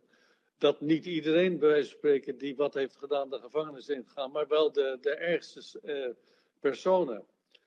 Maar voor het bewerkstelligen van de transitie van rechtvaardigheid zal toch het eerste vereiste zijn een compromis tussen de voormalig strijdende partijen van de oppositie. Pas dan kan dit zal eigenlijk daar een onderdeel van moeten zijn. Wie wordt wel of niet vervolgd? Of wie wordt vooral wel vervolgd? En dat zijn tienduizenden, misschien nog wel veel meer mensen. Dus welke rol Nederland daarin kan spelen is een aanmoedigende rol via dialoog. Dank u wel. Dan hebben we nog tijd voor een aantal vervolgvragen. Ik denk dat ik gewoon weer hier begin, mevrouw Dobbe. Heel fijn en allemaal heel leerzaam en informatief voor ons. Dus dank nogmaals daarvoor. Volgens mij hebben beide sprekers, dus zowel de heer Van Dam als de heer Van Veen, gerefereerd naar het opheffen van sancties. Ik geloof dat u zei een aantal generieke sancties moeten worden opgeheven. En de heer Van Dam zei hef die sancties op. En ik vroeg mij af, moet dat onvoorwaardelijk? Kan dat nu al? Moeten er aan bepaalde voorwaarden worden voldaan? Dus onder welke voorwaarden zou dat kunnen en moeten volgens u? En ik weet niet of ik het dan aan allebei kan stellen of degene die zich geroepen voelt daar wat over te zeggen. En dat kan allebei. We beginnen misschien met de heer Van Veen. Dank u wel. In ieder geval is het in eerste instantie zaak om hierin nou samen op te trekken met de Verenigde Staten. Omdat die ook een aantal sancties tegen Syrië hebben lopen. En die hebben meestal extraterritoriale effecten. Hetgeen zoveel betekent als dat de VS ook andere landen dwingt om zich aan haar sancties te houden. Normaal gesproken via de dollarconstructie en transacties die via Amerikaanse banken plaatsvinden. Ik heb me daar niet zo heel erg in verdiept de laatste tijd, maar volgens mij loopt de Caesar Act of een aantal andere sancties in Amerika binnenkort af. Dus dat biedt in ieder geval de mogelijkheid om daar een serieus gesprek over aan te gaan. Over wat voor vorm sancties of wat voor conditionaliteitssancties eventueel in de toekomst moeten krijgen. Wat belangrijk hier is, denk ik, is dat het opheffen van sancties niet per se betekent dat je ze nooit meer opnieuw zou kunnen instellen. Kijk, als HTS uiteindelijk blijkt toch wat minder veren van de Al-Qaeda-tijd te hebben afgeschud dan dat de internationale gemeenschap wenselijk vindt, kun je natuurlijk altijd weer nadenken over nieuwe sancties. Zolang er in de tussentijd maar een volwassen gesprek met die organisatie gevoerd wordt. En overigens ook de andere gewapende groepen. Hè, want het is niet dat het Syrische nationale leger nou zo'n gezellige club is. Dat is ook een verzameling roverbaronnen, zeg maar, onder Turks sponsorschap. Over wat verwachten we nu eigenlijk van jullie? Hè? Zeker als we geld en diplomatieke steun beschikbaar stellen voor de wederopbouw van Syrië. Wat zijn dan de minimumvoorwaarden die je graag in Syrië zou willen terugzien op gebieden als het respect voor mensenrechten, vrijheid van vereniging, ik noem het maar. We weten wel zeker dat als je die sancties niet opheft, het praktisch onmogelijk wordt om te investeren in Syrië. En dat het eventuele geld wat, laten we zeggen, de golfstaten beschikbaar zouden kunnen stellen, dat komt niet over de brug, hè, want dan gaan de Amerikanen dan voor liggen in de huidige constructie. Europa heeft een wat minder diepgaand track record in de zin van het naleven van haar eigen sanctiebeleid. Dus de grootste zorg ligt bij mij in ieder geval op dat vlak bij de Amerikanen. Dank. Wil de heer Van Dam nog hier iets aan toevoegen? Ja, nou die Caesar Act is natuurlijk heel belangrijk. Dus dat is een juridische kwestie. En een politieke kwestie natuurlijk ook. Ik zou zeggen, maar we kennen natuurlijk het officiële beleid van het nieuwe regime niet. Daar zouden we dus even op moeten wachten. Maar mijn insteek zou zijn als het nieuwe Syrische regime zich houdt aan wat ze tot dusver hebben verklaard. En dat is dus eigenlijk de Riyadh-verklaring van 2015, die principes. Dan heffen wij wij gaan ervan uit dat zij dat doen. Dan heffen we dus die sancties op. En houden ze zich daar dus niet aan, ja, dan kunnen die sancties in bepaalde gevallen weer opnieuw worden ingesteld. Maar er is in zekere zin haast bij. We kunnen niet eindeloos blijven wachten tot... natuurlijk moet dat nieuwe beleid wel worden vastgelegd en bekend worden gemaakt. Maar het is niet zo dat je nu maanden of heel lang gaat wachten voordat je dat opheft. Ik zou dat zeggen in eerste instantie te goeder trouw en dan rekening houden juridisch met wat die Amerikanen ook doen. Maar ik denk dat die dat ook wel op zullen heffen. Want het Caesar Act is tegen Assad-regime natuurlijk gericht. Ja, dank u wel. De heer Van Baarle. Ja, dank voorzitter. Vergelijkbare vraag als collega Dobben. Niet zozeer over de conditionaliteit om de sancties op te heffen, dan wel of de sprekers ons zouden kunnen meenemen. Er zijn natuurlijk verschillende sancties van persoonlijke aard, maar ook van generieke aard. Welke sancties er naar hun weten op dit moment allemaal zijn ingesteld? Welke impact dat heeft humanitair op de bevolking? En welke van die sancties, als je het zou vergelijken op een spectrum van eerst opheffen en als laatste opheffen, je praktisch gezien snel zou kunnen opheffen zonder veel implicaties om de bevolking snel te kunnen helpen? Ja, dat vereist iets verdergaande studie dan deze 60 minuten, denk ik, toelaten. Maar er zijn 3 categorieën sancties over het algemeen. Persoonsgebonden sancties. Voor zover dat leden van het Assad-regime betrof, kunnen die in principe gewoon in stand blijven. Die mensen zijn voortvluchtig momenteel. Dan sectorsancties, die richten zich dan op bepaalde economische activiteiten of bedrijfstak, bijvoorbeeld olie of iets dergelijks. En dan zijn er generieke sancties die een gehele economie betreffen in de zin van import-export, tussenhandel en dergelijke. Die tweede en derde categorie, in lijn met wat de heer Van Dam net zei, zouden integraal opgeheven kunnen worden. Het doel daarvan namelijk was om het regime van Assad, wat we niet zo aardig vonden, een stok in het wiel te steken voor wat betreft haar economische inkomsten. En het Assad-regime is er niet meer. Geen vervolgvraag van de heer Boswijk. De heer Ram? Ja. Oh, pardon. De heer Van Dam wilde ook nog hierop ingaan. Nou ja, bepaalde sancties, bijvoorbeeld het niet kunnen overmaken van geld of het niet kunnen importeren van, ik noem maar wat, bouwmachines of materialen voor de wederopbouw. Dat lijkt me dat dat onmiddellijk zou moeten worden opgeheven. Dank u wel voor de toevoeging. De heer Ram? Ja, toch nog een vraag aan de heer Van Veen. De eerste signalen die we ook krijgen vanuit Syrië zijn niet altijd heel erg positief. Er worden wel groepen uitgemoord op dit moment ook. Dat is in ieder geval de beelden die ik zie. Alleen de vraag is van wie zijn die groepen en wie doet wat naar elkaar? Dus heeft u die signalen ook ontvangen? Want dat is een verontrustend signaal wat ik meekrijg. Ik denk dat u iets specifieker zou moeten zijn over welke groepen of welke incidenten u het heeft. Ja, ik heb nu beelden gezien van, ik vermoed HTS, die het christenen tegen de muur zet. Maar ook schietpartijen waar mensen worden geliquideerd. Dus ja, dan moet ik zelf even verder uitzoeken waar die beelden vandaan komen. Maar dat zijn wel beelden die ik nu zie. Dus de vraag is, heeft u die beelden ook gezien? Heeft u de signalen ook ontvangen? Het korte antwoord is nee. Maar wat we wel gezien hebben de afgelopen paar dagen zijn natuurlijk vooral pogingen van HTS om allerlei, laten we zeggen voor het gemak even minderheden, ondanks dat we net leerden dat die term niet populair of misschien zelfs correct is, gerust te stellen. Bij de intocht in Aleppo bijvoorbeeld, de intocht in Hama, een overeenkomst met de Ismaïli's. Dus ik zou zeggen dat de meerderheid van de waarnemingen eerder de tegenovergestelde kant op wijst. Maar als er specifieke incidenten zijn, dan moet daar natuurlijk nauwgezet naar gekeken worden. Maar die zijn bij mij op het moment niet bekend. Ja. De heer Van Dam. Ja, potentieel is er natuurlijk nog steeds het gevaar van een grote bijltjesdag op de Alewieten. Want de Alewieten die waren heel sterk vertegenwoordigd in het regime en de veiligheidsinstanties. En de Alewieten, hoewel die natuurlijk net zoals de andere bevolkingsgroepen werden onderdrukt, want een dictatuur geldt voor iedereen behalve voor een elite en hun familie.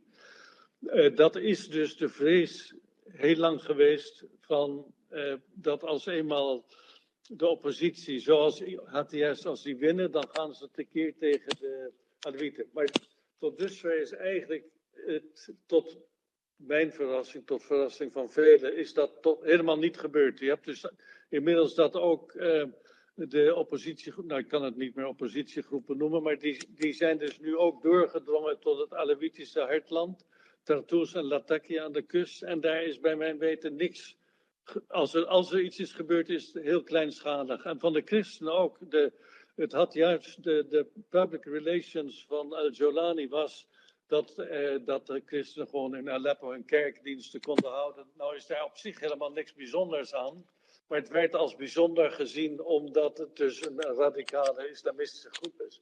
Dus tot dusver, tot mijn bijna verwondering, is dat nog niet gebeurd. En hopelijk kan dus die nieuwe leiding zijn eigen mensen in bedwang houden om zich dus heel goed te gedragen. Want dat is ook de basis natuurlijk voor het vestigen van een beter Syrië.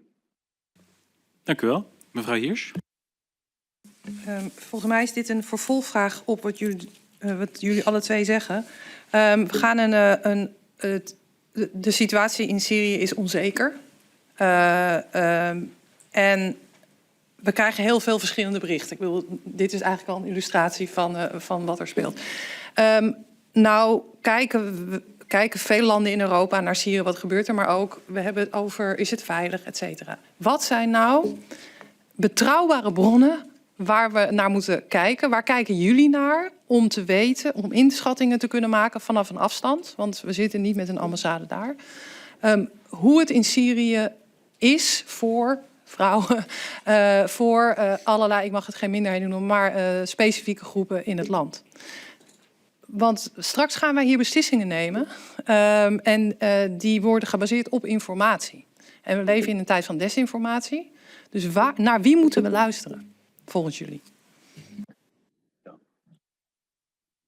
Zal ik beginnen? Ja, de heer Van Dam. Ja. Mijn ervaring is dat je nog zoveel over een land kunt lezen, maar dat je pas echt weet hoe het zit als je zelf kunt dat testen ter plekke. En daarvoor heb je natuurlijk de mensen ter plekke nodig. Maar totdat het zover is, zijn we van andere bronnen afhankelijk. Ja, en je kunt via internet, via allerlei sociale media ongelooflijk veel filmpjes zien van geweld of niet geweld, of van vreugde en niet vreugde. Maar dat zegt nog lang niet alles, dat het echt betrouwbaar is. Er zijn zoveel bronnen. Kijk, eigenlijk komt het erop neer, Syrië zit op dit moment in deze, als het transitiefase kunt noemen, is het eigenlijk een kruidvat.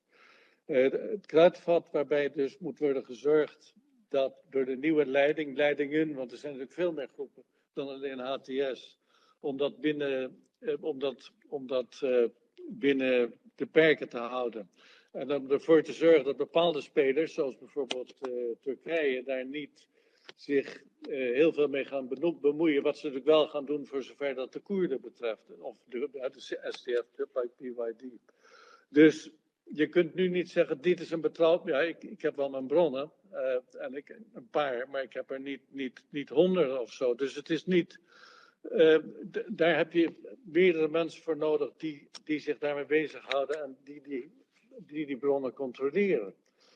Maar in deze geweldssituatie, die er nog steeds op dat kruidvat, is het nog niet eenvoudig om te zeggen dit en dat klopt. Daarvoor heb je mensen ter plekke nodig. Ja, dank u wel. En dat is een reden te meer om die mensen daar te hebben. Dank. Een korte aanvulling nog van de heer Van Veen. Ja, dank u wel. Kijk, om te beginnen, als er sprake is van gerichte beslissingen, is daar gerichte analyse voor nodig. Hè? Dus dat zou dan opgezet moeten worden als u verwacht dat er een stroom van beslissingen aan zit te komen in de nabije of de middellange toekomst. Er zijn al een aantal dingen te zeggen over methodes. Hè? Dus zoals de heer Van Dam ook zegt, dat soort analyse zou veldwerk met zeg maar onderzoek op afstand moeten combineren. Het zou op zijn minst de diverse perspectieven in Syrië zelf moeten reflecteren. En niet alleen van die gewapende groepen, maar ook van bijvoorbeeld maatschappelijke stromingen en bepaalde maatschappelijke organisaties. Dat zou allemaal getrianguleerd moeten worden. Hè, dus met elkaar vergeleken en kijken van wat blijft er dan over. Dat vereist op zich al een behoorlijke mate van expertise. Er zal moeten gewerkt worden aan een film en niet een foto. Hè, gezien het feit dat deze situatie zich ongeveer wekelijks zal gaan veranderen. Heb je dus eigenlijk een expertteam nodig, wat zowel mensen ter plaatse heeft als mensen internationaal voor het comparatieve perspectief en de dimensies van de betrokkenheid van andere landen, de Verenigde Naties en dergelijke. Dat dan eens in de zoveel tijd door een klein kernteam bij elkaar gebracht wordt, vertaald wordt in een beeld van de situatie of elementen daarvan. Dus dat zijn denk ik zo wat elementen die niet echt een antwoord geven in de zin van hier zijn 20 betrouwbare bronnen. Dat hangt er vanaf naar wat voor analyse we op zoek zijn, welke bronnen betrouwbaar en bruikbaar zijn. Dus daar zouden we absoluut offline nog een keer over door kunnen praten. Dank u wel. Tot mijn spijt moet ik nu gaan, want ik heb om 12 uur commissiedebat asiel en migratie. Maar dus ik wil iemand vragen om voor de laatste vraag van de heer Bamenga nog even het voorzitterschap over te nemen. En dan ook alle gasten nogmaals te danken voor hun aanwezigheid. Nou, zet hem op. Als nieuw voorzitter wil ik graag het woord geven aan de heer Bamenga voor zijn vraag. Dank u wel, voorzitter. Ik had nog een vraag over de rol van de EU. Welke rol denkt u dat de EU zou kunnen spelen in dit geval als het gaat om vrede en wederopbouw? En hoe Nederland zeg maar, daarin zou kunnen samenwerken met andere EU-lidstaten? En aan wie is de vraag gericht? In eerste instantie meneer Van Dam, maar als er een aanvulling mogelijk is, prima. De heer Van Dam. Ja, de EU kan vooral komen met geld. Maar politiek gezien is de EU niet zo'n grote machtsfactor gebleken. En binnen de EU is er ook nogal verdeeldheid geweest over het herstel van de betrekkingen met Assad. Sommigen hebben dat dus gedaan en blijken dat nu, ik wil niet zo te vroeg te hebben gedaan, want wat ik al zei, ik ben sowieso voor die betrekkingen. Maar Nederland zou zich wat mij betreft moeten inzetten voor een zo spoedig mogelijk herstel van de betrekkingen.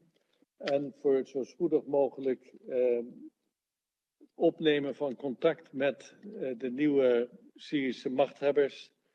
En met hen uitdokteren hoe Syrië het beste kan. Het is natuurlijk aan de Syriërs om dat te beslissen. Maar hoe wij ze daar zo goed mogelijk in kunnen ondersteunen. Voor zover dat dan althans strookt met onze principes. Dank u wel. Wil de heer Van Veen nog een aanvulling? Ja, dat kan. Ik denk dat de EU, zoals iemand eerder al zei, het is vlakbij. Dus de EU heeft wel degelijk, denk ik, enig potentieel gewicht om in de schaal te werpen. Al was het maar vanuit economisch opzicht in de vorm van toekomstige handel met Syrië. Maar ook de relatie met Turkije, die natuurlijk gebruikt zou kunnen worden ter verdere stabilisering van Syrië. Hoewel die natuurlijk ook problematisch is. Ik denk dat de hoofdvragen evenwel zijn, heeft de EU voldoende bandbreedte de komende tijd?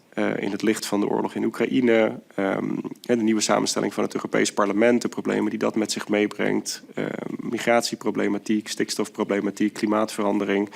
Er liggen in Brussel nogal veel hete aardappelen voor. En daarnaast moeten we ons ook dan de vraag stellen, wat is dan de intentie van die betrokkenheid? Hè? Ik bedoel, in veel Europese landen gaat het gesprek nu over het terugsturen van Syrische vluchtelingen, over het aanmoedigen daarvan.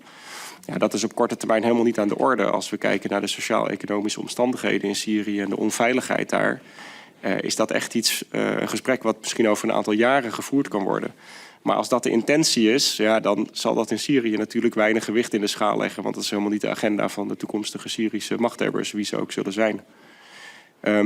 Dus een zeker diplomatiek, economisch en internationaal gewicht zou de EU kunnen concentreren in de vorm van een speciaal gezant, een speciaal bureau. Er kunnen allerlei middelen opgetuigd worden, er zijn fondsen beschikbaar. En als de EU coherent slaagt dat te mobiliseren vanuit het principe, zoals de heer Van Dam zei, we hebben het beste voor met het nieuwe Syrië, quote unquote. Dan kan dat best wat gewicht in de schaal leggen, maar dat moet dan wel georganiseerd worden en op basis van de juiste intentie, denk ik, plaatsvinden. Ja, dank u wel. En we zijn ook tot het einde gekomen van dit rondetafelgesprek. Ik wil graag de heer Van Veen en de heer Van Dam en ook de sprekers uit de vorige ronde van harte danken voor hun bijdrage. Een aantal leden hebben vroegtijdig de vergadering verlaten. Dat is niet uit desinteresse, maar dat is omdat er een ander debat om 12 uur weer is begonnen. Dus vandaar, maar ik weet zeker dat die ook dit laatste stukje nog hebben gevolgd. En ook de leden van de commissie, dank u wel voor het komen. En dan sluit ik bij deze de vergadering.